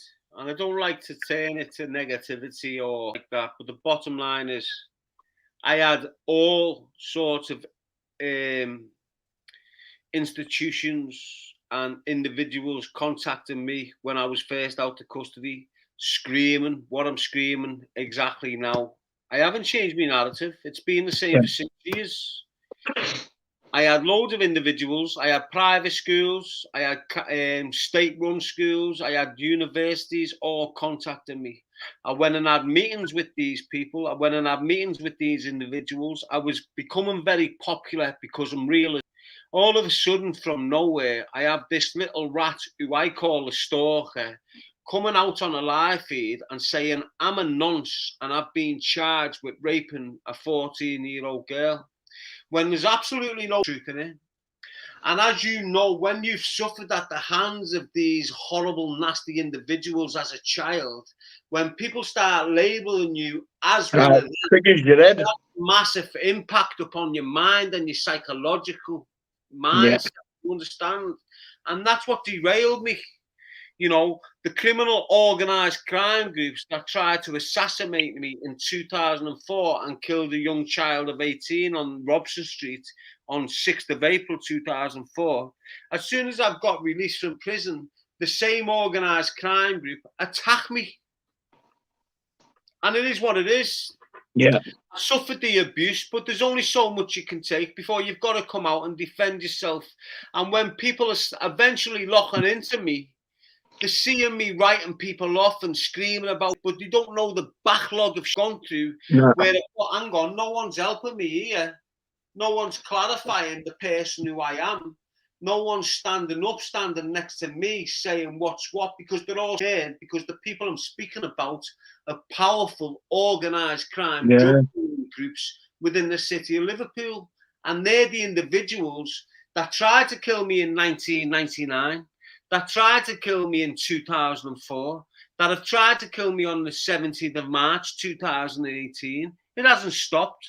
Do you understand what I'm saying? So it's very difficult for me to be given the opportunity to speak to thousands of youth and say, look, this is not the life you want to be following, and that is the life you need to be following. Do you understand what I mean, Decker? Well, positive note, guys, I'm going to be standing with Daz in the street, and if you want to come and say hello to our face, you can.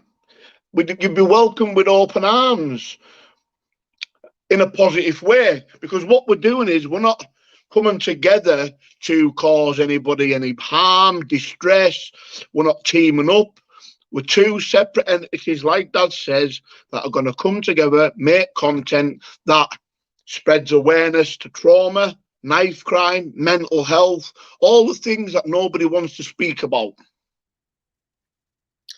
Now, let me just reiterate to my people, or use new people that might have just come into the live feed and you're listening to me speak and whatever. I speak like this regularly. It doesn't matter that I'm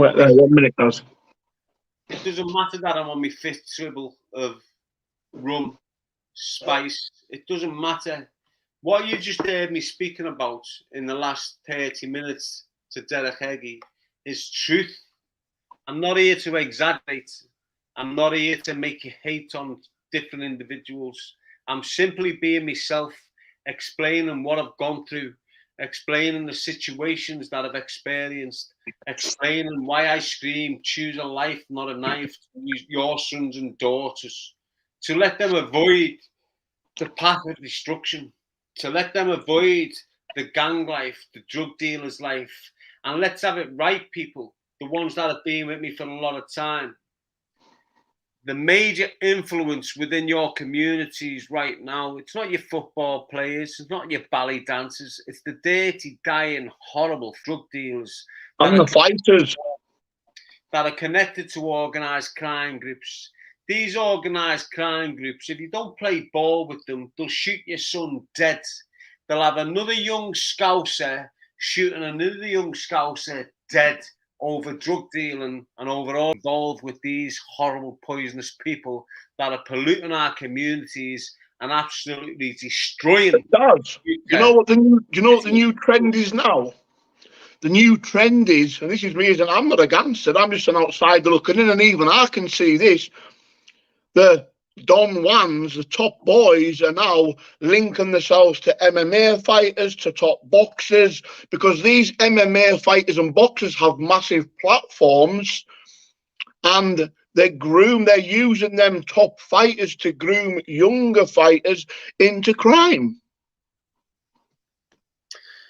Now, listen, Decker, I think it's obvious to individuals on this path of mine, on this path of Choose a Life. I've gone through enough processes. Yeah. And over the last year or two, you've heard me screaming about the Tills, about the Kellys, about the, Paddy the Baddies and the Team Coburn and the influence that these organisations have when they're participating in drug dealing and organised crime groups and so on and so forth. I don't change my narrative there, brother.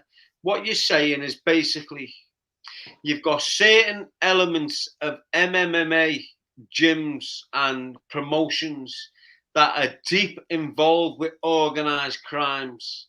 And the majority of the people that participate in them movements have got their hands thick and thin involved in drug dealing.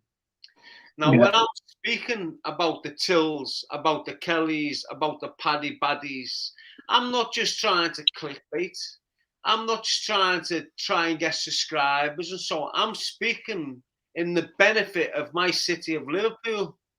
These individuals that are held as iconic individuals within my city. Battery's gone.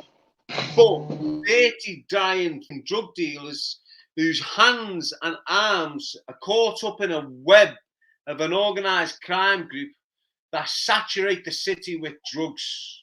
And when you hear me speaking about the Liverpool mafia and so on and so forth, you need to understand who's involved in that Liverpool mafia. And when you get me speaking about Daniel Kinahan, and then you get me speaking about Darren Till, who's hugging Daniel Kinahan as if he's God. You need to understand why I'm on that road and why I'm speaking about that. Because you've got gyms like Team Coburn that are intricate in the supply of narcotics and firearms throughout the city of Liverpool and beyond. And that's what it's about.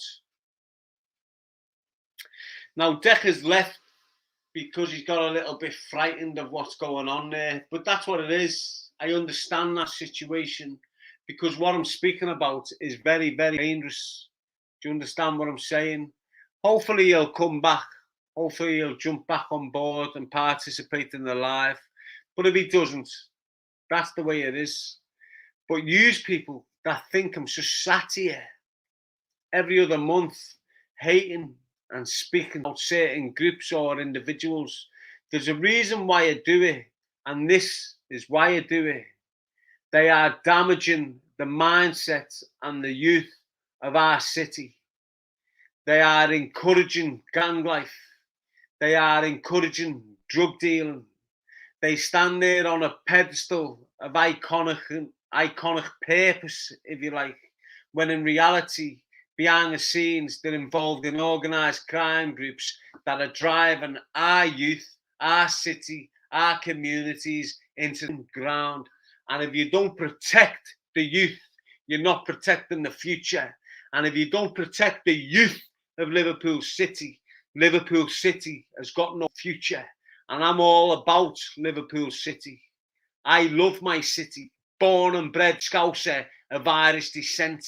And I don't like what I was participating on in my early years. And since my release from custody, I do not like the horrible, fake, lying individuals that portray themselves to be positive, iconic individuals when in reality they're participating in organised crime groups like the Kinnerton Cartel and destroying our youth and our future. If you're a real Scouser, you'll understand exactly my angle and where I'm coming from.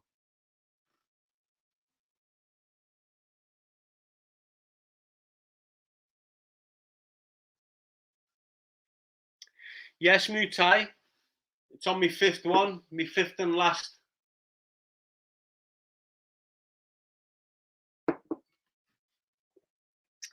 It's Christmas Eve, and that's why I'm having a drink.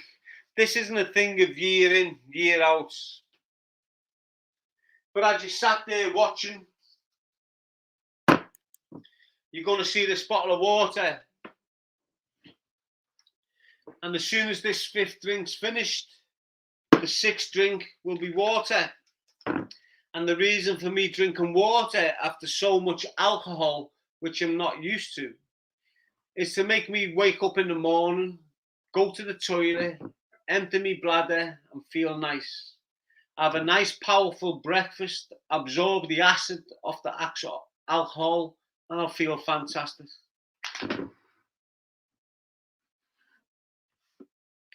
I don't know why Decker has jumped ship, but it is what it is. I think it's his battery more than anything.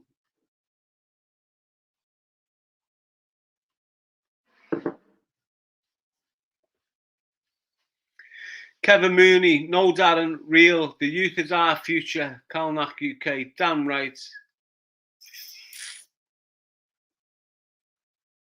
St Thomas, any views on funding cuts that the police have had in recent years? Reckon that connects to the escalation of violence? Obviously, brother. Now look, I'm raised as a child with parents that are influencing me to be against authority. My experience in life with authority has been dreadful, it's been painful, it's been traumatic. So I'm allowed to have a narrative towards authority, whether it's police, probation, the court system, the prison system. I'm well entitled to have my feelings towards them. But the fact that the governments are cutting the funds towards these organisations of police officers and so on and so forth, it's having a bigger impact within our communities because we haven't had enough police on the streets to show their faces. Community police who haven't got aggression, who haven't got a corruption involved. And I can start going back, you know, to early 2001, 2000, when you've got the Operational Support Division of Liverpool mixing with known local drug dealers, training with known local drug dealers. And when these local drug dealers feel a threat from another local drug dealer, they will have them police officers that they train with target them local drug dealers. Mick Donnelly, Alan Pato, Eddie McCabe, Alan Farley, all these individuals used to train with law enforcement in Edge Lane Gym. And the majority of these officers, the likes of Baird and Hughes and McGregor, would be on board with these criminal organisations.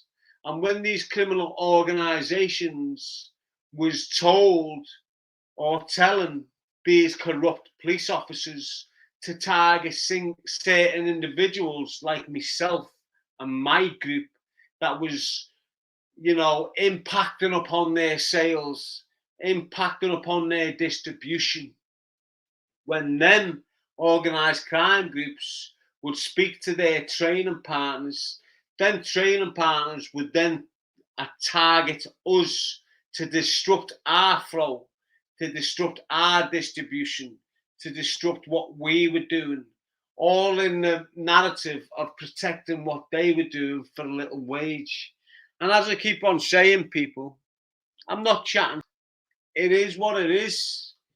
I've led a life of crime since the age of 13. I've been through enough bullshit. I've participated in multiple crimes, multiple firearm crimes. I've participated in a conspiracy to murder.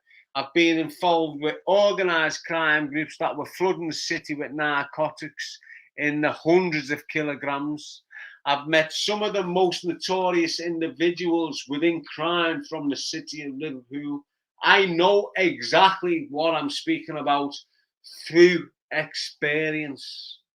And it's the experience that has given me the knowledge, and the knowledge I'm passing down to use is completely positive.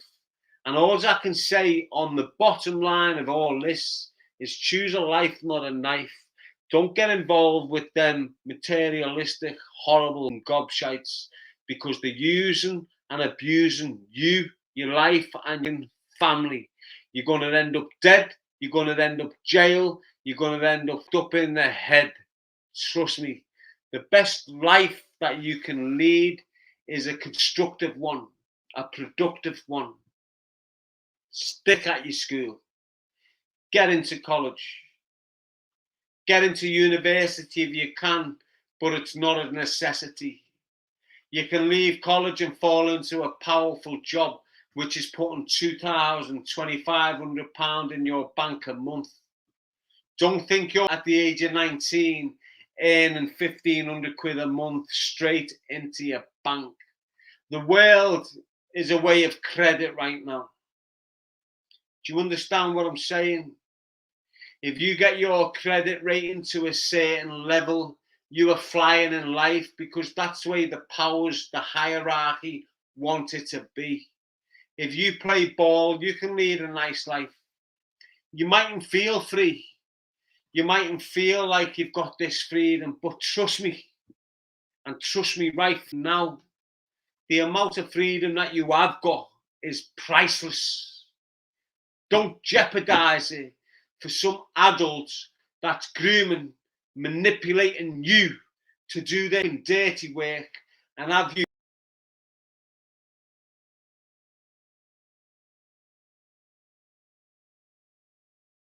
older people that have been manipulating them. You've got to understand what life's about, people. And it's about living your life constructively, productively, in a positive flow. The minute you start distributing hate, whether it's drugs, whether it's words, all them types of vibrations will come back and impact upon your life. Understand what choose a life, not a knife's all about.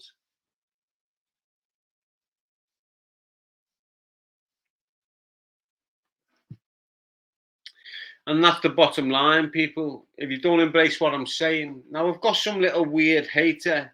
Views are going down since Decker went off there, Daz. No, they haven't. The SATA 625 consistently for over an hour. I'm sorry, but not forgivable that it's hurting you. I'm sorry that your poisonous mind is trying to jump on a narrative that's not true.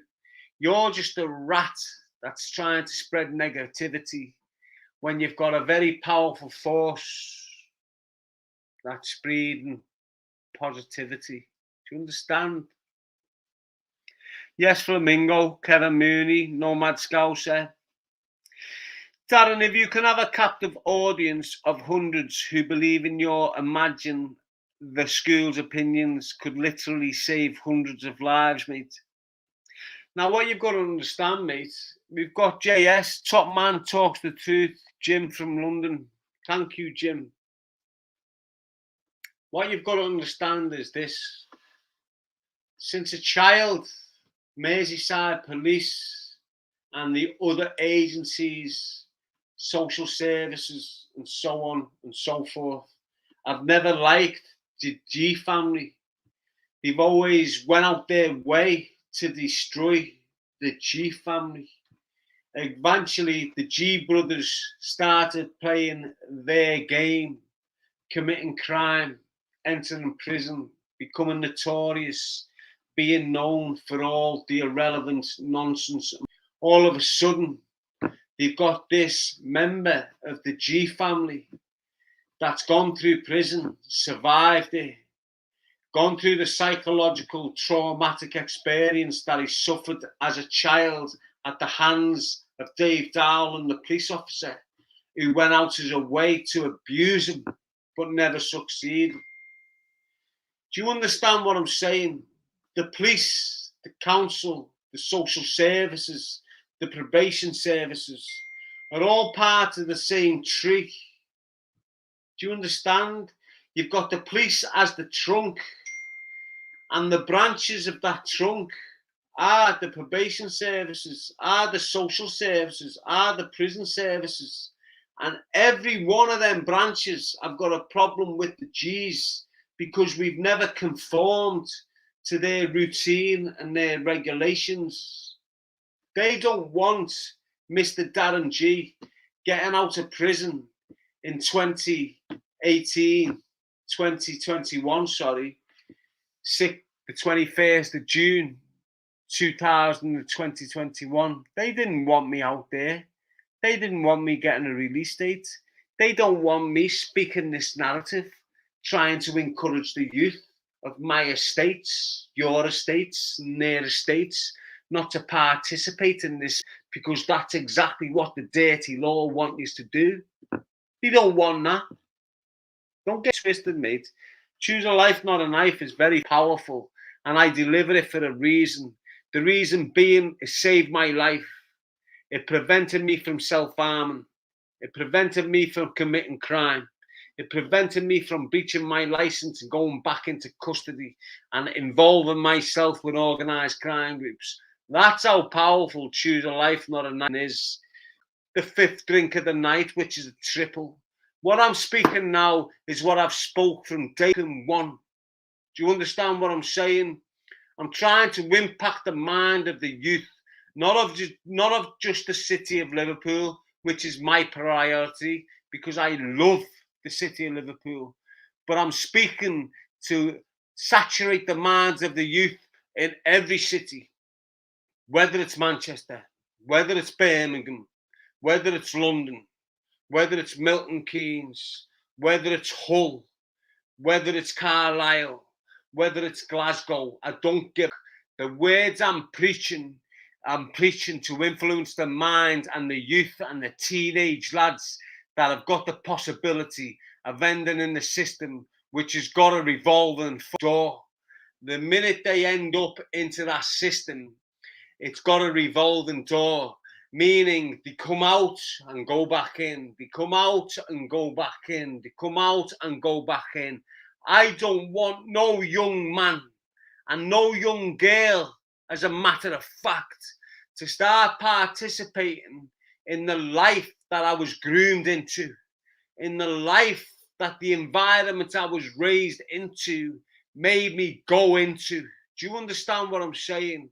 If you don't, I expect you to look into your own little corner of horrible dimension, because the dimension I'm in right now is encouraging the youth to elevate their thoughts, to elevate their principles, to elevate their morals, and understand there is better life than what they're absorbed in right now within their communities, with the influence and the main influence coming from dirty, grooming, manipulative, horrible, nasty, perverted drug dealers. Now let me answer this message.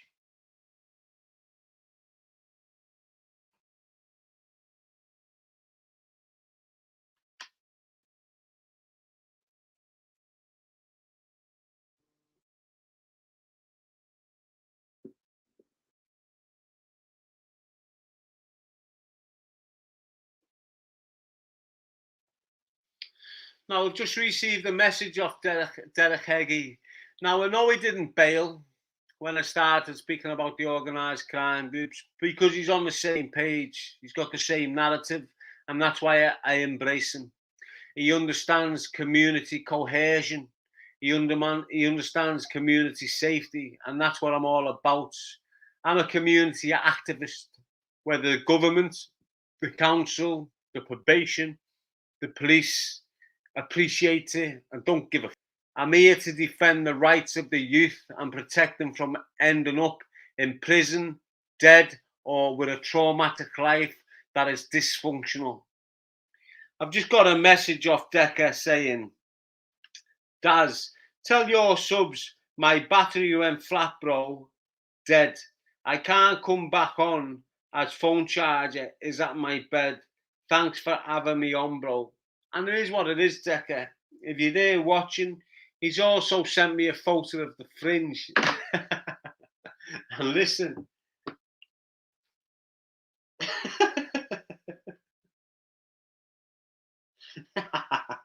Now listen, I've just been very, intense. I've just been very, proactive.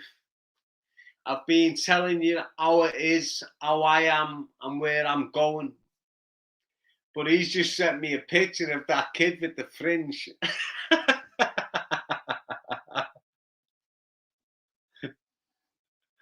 And I tell you what,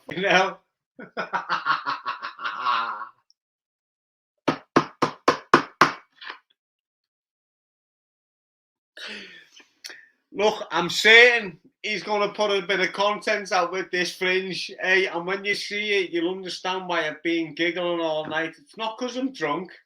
It is what it is. His fringe is like a ski slope.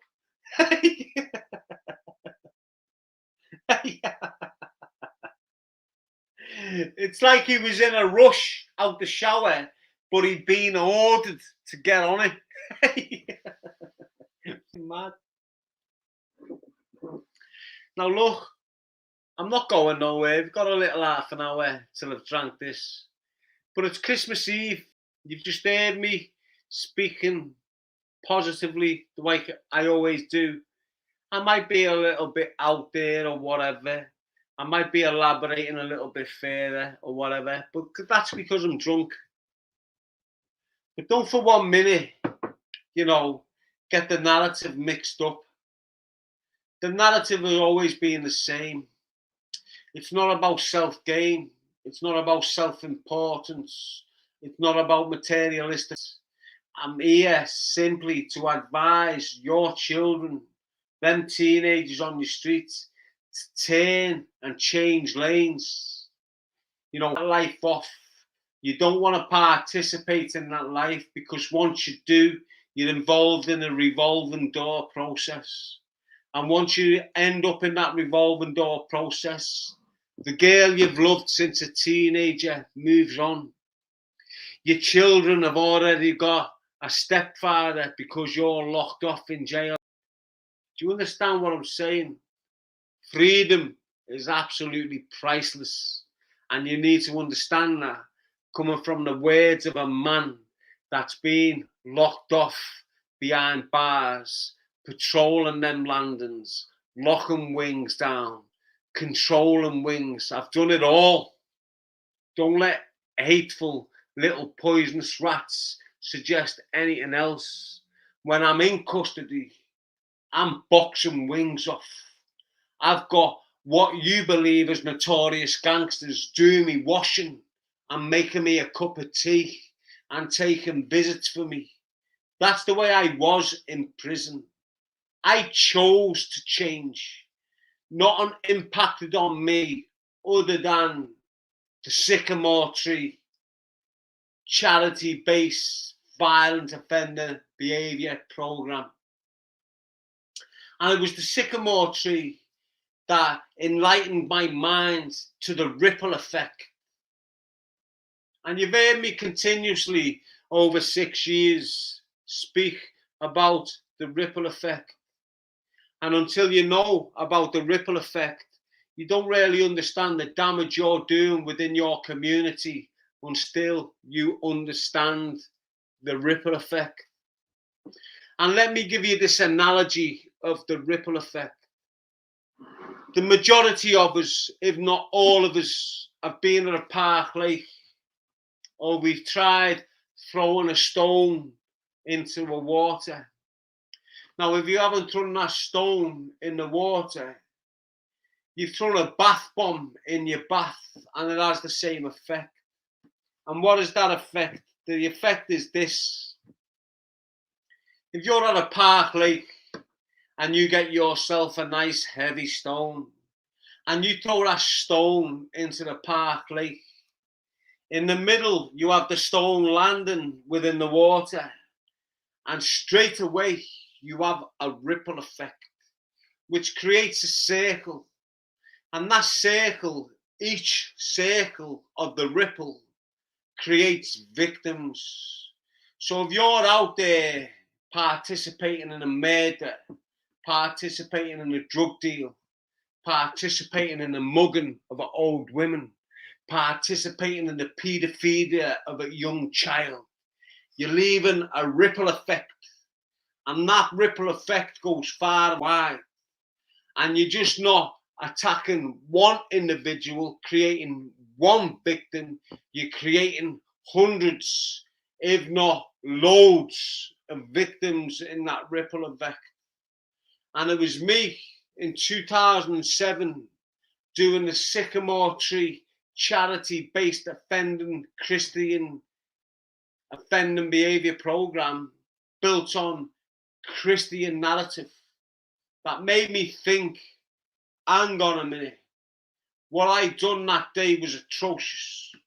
Hang on a minute, what I done that day was deadly wrong. And hang on a minute, the only victim in my crime was not the deceased in that crime, but his family, my family, the community, the wider population. That's what made me wake up and see sense. And that's why from 2007 right through my prison sentence, I worked on reforming myself. There was no prison programs that helped me reform. There was no prison that helped me reform. I reformed by myself with the help of the Sycamore Tree. Understand, kid, when you're going out shooting your guns through a house, which is irrelevant, it's pointless, but you're creating victims. And then victims live in traumatic experience for the majority of their lives. Painful, deep, emotional turmoil.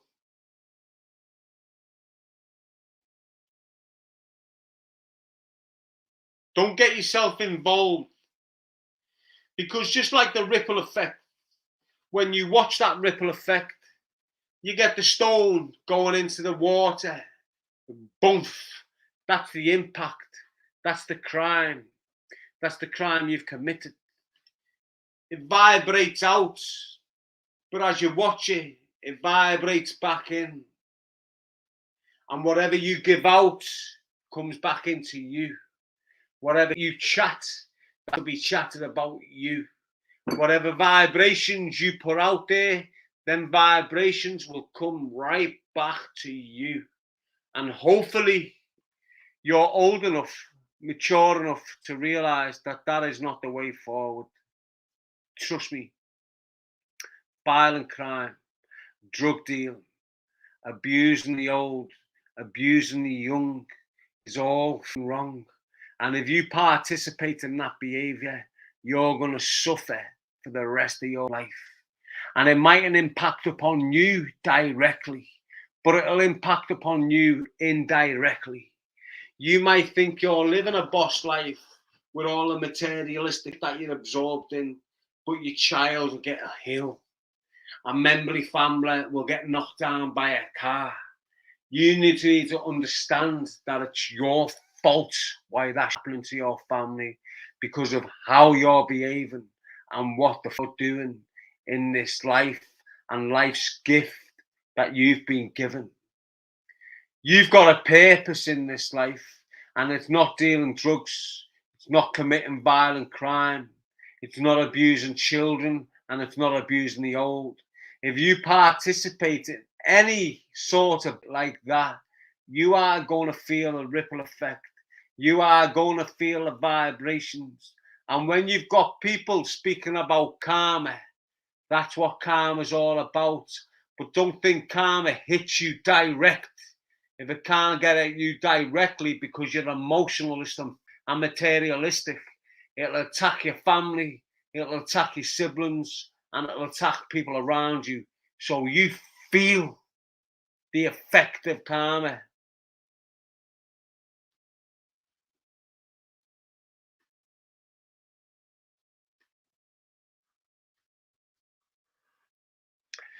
Now, let me just say and reiterate further, people, because I've had a drink, it doesn't mean I'm speaking like this, in this way, in this passion, how I be and how I am. Yous that's been with me for a long, long time know how I feel, know how I commit myself, know how I project this energy. You know how verbal I can become. You know when I attack people, I'm attacking people for the right reason. As I said earlier on, Merry Christmas. It's 21 minutes past 11. In 40 minutes' time, we're in Christmas. And as we go into this process of Christmas Day, where your children, if they're still here and you haven't lost them through whatever circumstances, and believe me, God bless you all that's feeling that way. As we go into this process of the 25th of December, it is about joyful experience.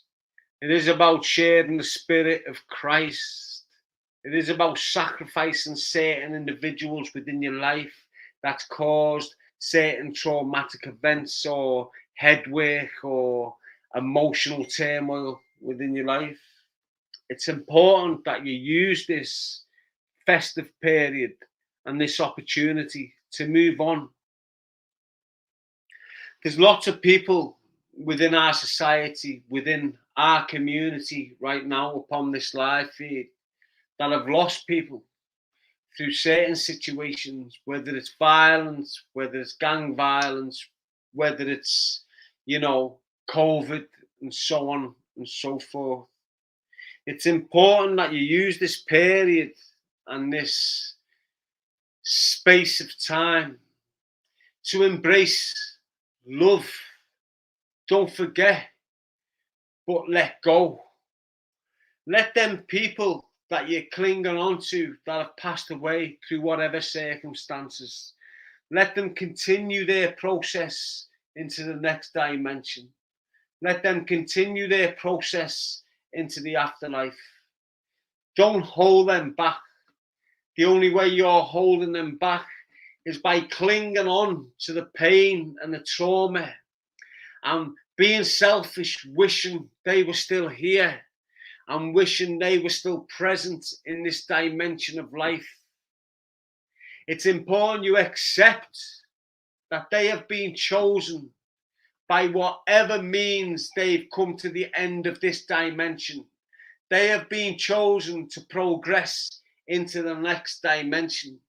Embrace that fact. Don't go into next year sad, unstable and traumatic. Let it go. Embrace yourselves. Move on into the year. Embrace the year. Make it productive. Make it constructive.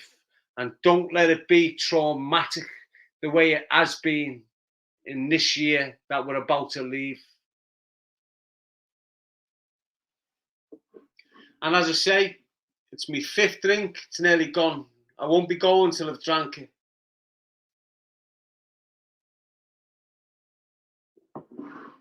Obviously, like now, I'll have to empty my bladder every hour or so because I'm a man, I can only contain so much fluid within this body of mine. Although it's like an Egyptian god, I've still got to empty the bladder. So forgive me if I disappear for a little 30 seconds while I empty this bladder, okay?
Hope you're well, people.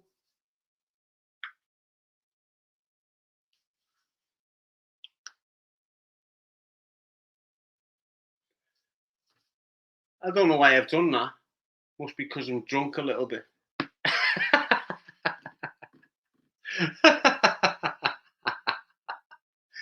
But it is what it is, people, all right?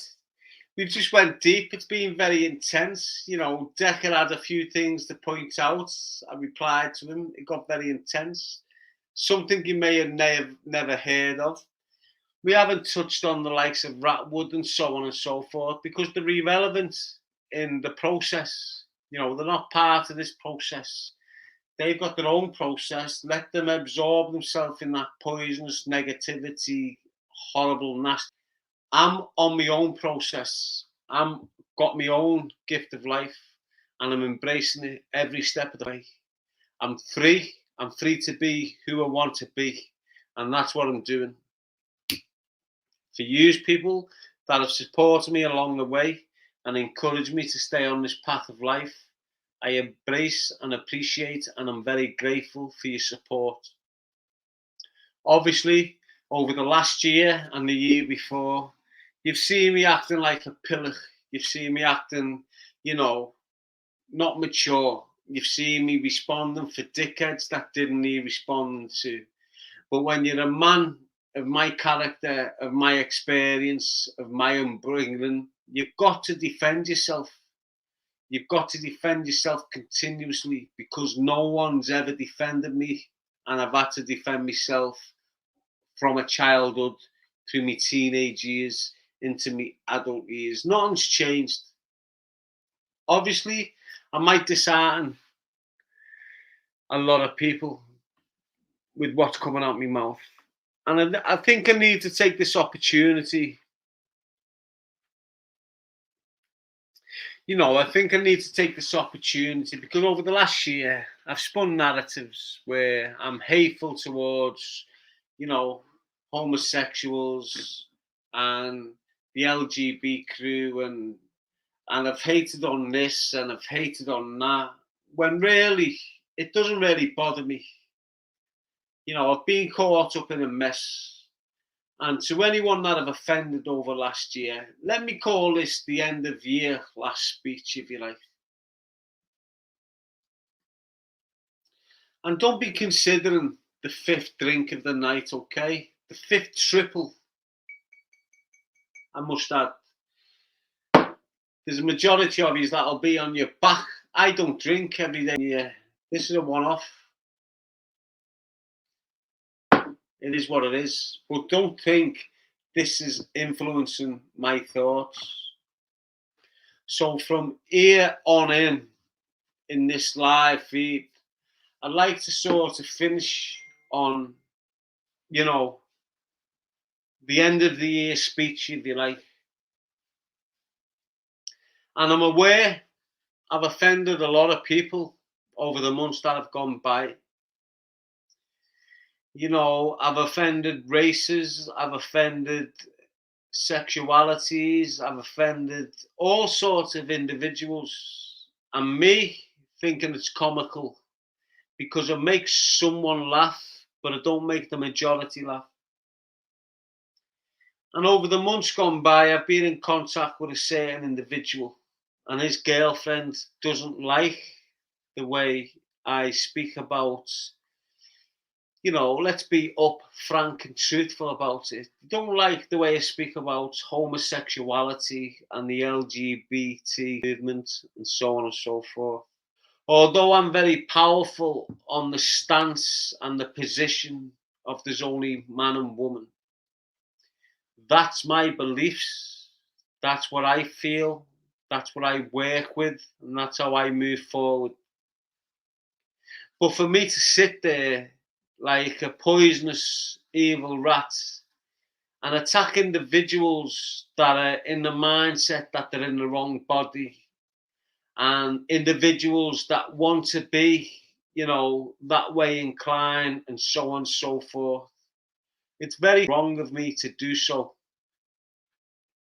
So sincerely, and as I say, the fifth drink of the night is not impacting on what I'm representing right now to use individuals that may have felt offended by what I believe in. You are who you are. If you feel that you're in the body that's not your body, and you feel you need to be a certain way and a certain so on and so forth, that's entirely up to you. If you feel offended by what I've preached or what I've tried to teach over the last year or two, I am sincerely sorry. And this is an apology to you directly. You are who you are as a human being. You're going to be what you're going to be as a human being. And I respect that in every separate individual. Doesn't matter what your colour is. Doesn't matter what religion you follow. If you feel deep within your soul that you want to be this way inclined, I respect that within you. Coming into the year, I will not be indicating any ill feelings towards you people. You people are my people. It doesn't matter about your sexuality. It doesn't matter about how you feel about your sexuality. I'm embracing the human race in a totality, if you understand what I'm getting at, people. So as we move on to the year, it's important that I make clear to use and everyone, eradicating colour, eradicating sexuality, eradicating religion, but coming together as a human race. I respect your path of life. I am sincerely apologetic if you felt anything untoward towards yourself with what's come out my mouth in the last year. As I step into the year, I'm fully conscious of my words. I'm fully conscious of what my words can do and how they can impact upon mentalities and individuals. I walk this path of life promoting the Choose of Life, Not a Knife UK. I'm not a hypocrite. I embrace every species of human, regardless of colour, religion, or sexuality. You are who you are. Embrace it, fulfill it, and move forward. It is now 23:34. I normally come on between 9 and 11, which is 2 hours long. But I'm on my fifth drink and it's nearly finished. So if you don't appreciate where I'm coming from, it doesn't really matter. If you don't accept this sincere apology that I'm giving to certain individuals that may have feel offended within the year, I'm not really bothered. I sit here not because I'm drunk on my fifth drink, because I'm thinking straight And I want to go into the year without upsetting any human being, with embracing the human being race, irrelevant of colour, religion and sexuality, as I've stated multiple times in the last 10 minutes. The Christmas period is about the spirit of Christ. It's about sharing love and care. It's about rejoicing, protecting, and remaining strong through adversity. As always, in this year, at this time of year, especially the Christmas period, we seem to do well on individuals that we've lost in life through their Passovers. Their Passovers come in a multitude of ways: violent crime, natural causes, accidental causes. Just like you've got a birthday, I'm in the firm belief that you've got a death day. Depending on where you are at that time, depends on whether you get taken away. But when you get taken away for whatever reason, whether it's a violent crime, whether it's destructive or positive situation, Christmas is a time to rejoice. Christmas is a time to think and let go. Christmas is the first week of an opportunity to move into the next year where you can live a free, light, embraceful life moving forward. That's the way I think.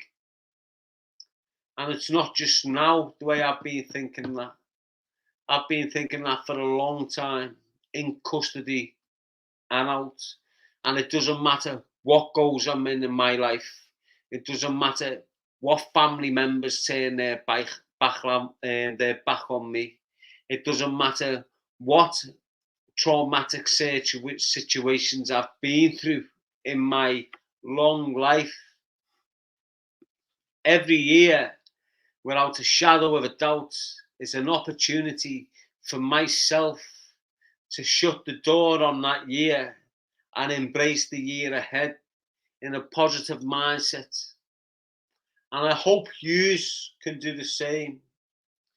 I know how difficult it is to do, so I'm not going to start having an opinion on the fact that you can't do it. I'm simply encouraging you to do what I do each year. Shut the door on the last year that's gone and embrace the open door on the year that's coming. Embrace it. Think positively. Help others. Keep on moving forward. Don't stagnate. The people that hate and don't relate, get rid of them. They're not wanted in your life. They're not wanted in your paradigm of thinking. If you're committing crime, if you're stepping into the realms of group activity, if you think it's great to be part of an organised crime group or deal drugs or commit violent crimes, think twice. And the first thought I suggest you make is choose a life, not a knife, UK. The second thought I suggest you make is about your community, your loved ones, your family, your girlfriend, your child, if you're lucky enough to have one. And as I sit here, when I was a 24-year-old young man, looking at a 35 plus recommendation of the Lord of Courts, the Courts of Law, I didn't for 1 minute think I'd have a child. I didn't for 1 minute think I'd have a young son called Quintus. I've had that son. Due to whatever reasons, I'm prevented from seeing that son, and it's not voluntarily. I try my hardest to get my son round me embrace them, love them, guide them on this Choose a Life, Not a Knife initiative. But because I'm guided from the skies, the Creator that sees everything, that judges everyone at the end of time, He understands what I'm doing. He understands why I've been very sacrificial over the last 6 years. He understands why I've been willing to live without money and materialist things. He has graced me with the opportunity to have another child, to another powerful woman. Just like Quintus's mum is powerful and a way of her own, my daughter is very, very powerful. This is the gifts of life. These are the gifts that have purpose.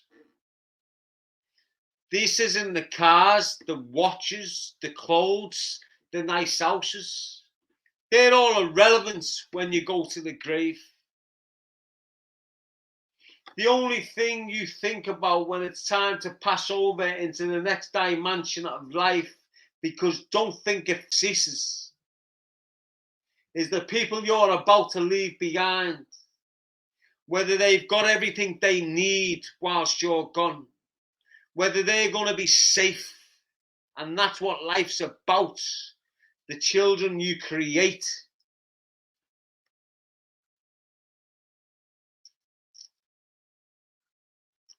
So as I sit here, raising my glass to my people, saying congratulations for making another year. A lot of you might have contemplated suicide.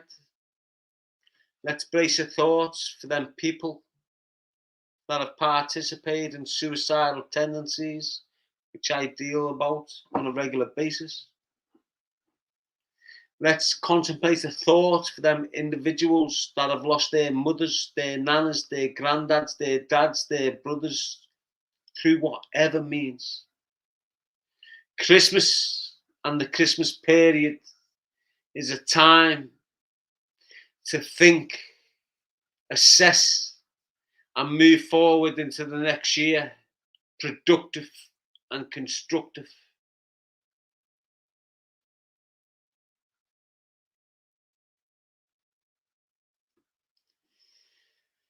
Now, I'm not a drinker, but I'm a thinker, and I think very deep.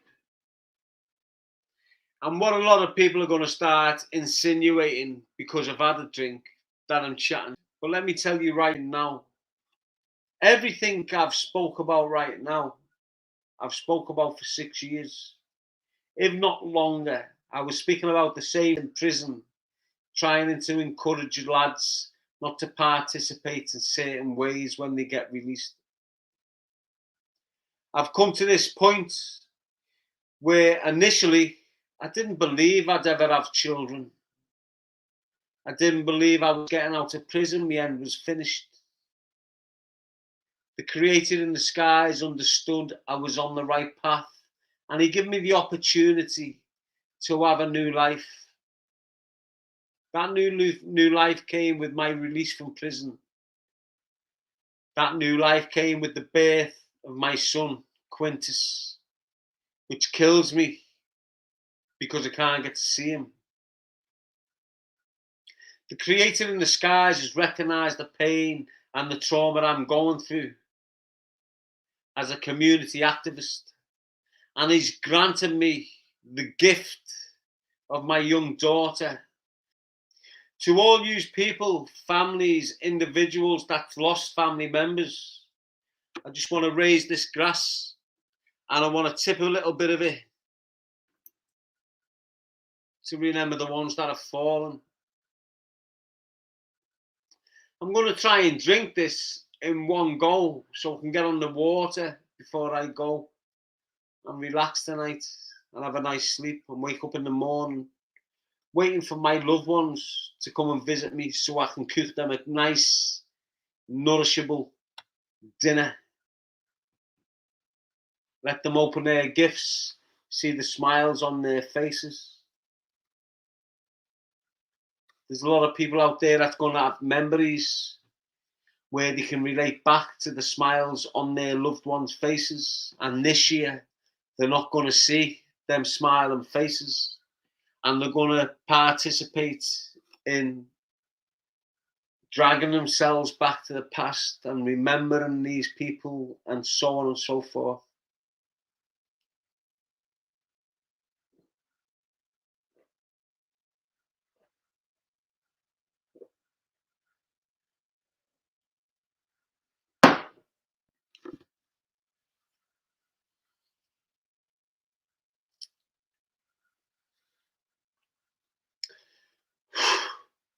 I tell you what, I've never done that before, and trust me, that is strong.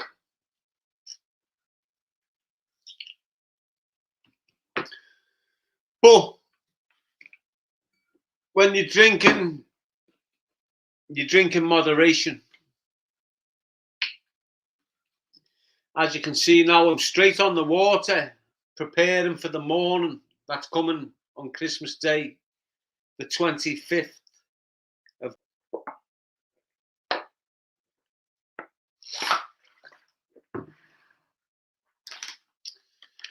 As always, I like me revels.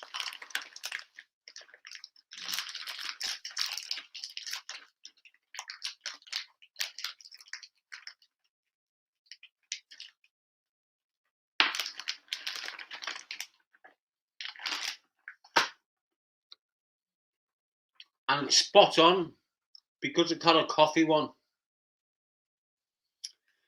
Not many people like the coffee revel, but I love them. But anyway, it is what it is, people. We've got upon us. We've had loved ones we didn't want to sacrifice, but we've had loved ones that we've had to sacrifice. My whole initiative since 2016, my release from custody, has been to protect the youth and protect the future. Protect the youth from self-harm, protect the youth from manipulation, protect the youth from grooming, whether it's drug dealers or paedophiles.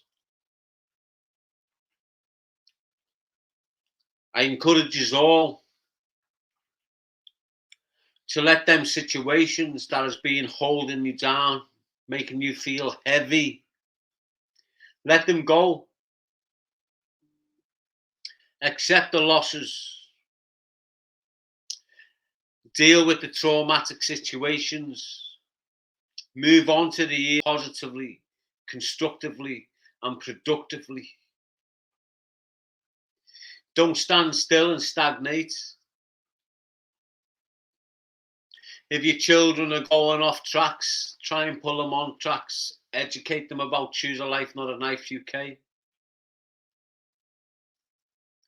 Try and make them understand that the way of life that they're starting to participate in, the music that they're listening to, the individuals that they're being influenced by is not positive but negative.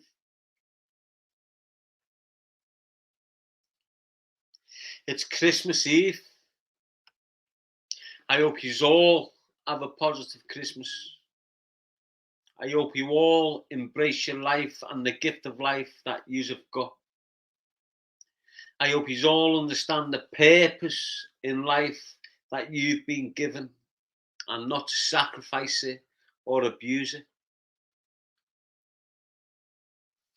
Choose a life, not a knife. Choose a life, not a knife. Choose a life, not a knife. Choose a life, not a knife. Choose a life, not a knife. UK. That was 5 times. I've just said that. I'm very conscious on a certain level. The majority individual are caught up in the fourth element, the fourth dimension. I've been roaming around the fifth dimension for a long, long time. Quintus was named after the fifth. That's what the word Quintus stands for, the fifth. Embrace what I'm saying. Encourage your kids to stay away from that. Encourage your kids to get themselves in school, concentrate. Get themselves in college, concentrate. Focus on a path of life that's constructive and productive. Keep them well away from them dirty, dying drug dealers that are absolutely saturating our communities with poison.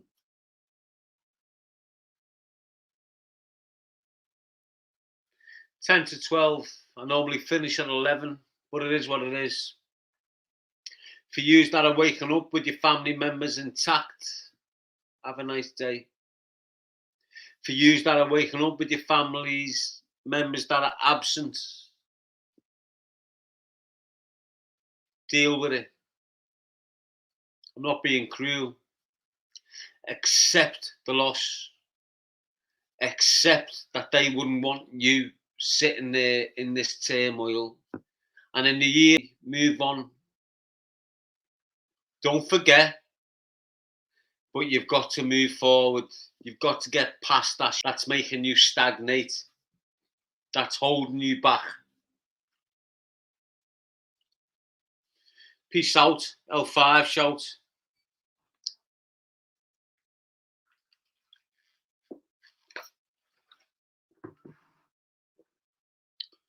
Choose a life, not a knife, as always, people. See you tomorrow, 7 o'clock. Christmas Day celebrations. Tomorrow, I'm open to enjoy your presence, and I hope you enjoy my presence. Do not forget for 1 minute, at the core of all this, it's Choose a Life, Not a Knife UK. At the core of Choose a Life, Not a Knife UK is to protect the youth and protect the future. Because it's the youth that have got the future in their hands. If we don't embrace love and care for the youth, we have not got a future. And for the future of the human race, it's the youth that provide that future. Peace out and 5 shout.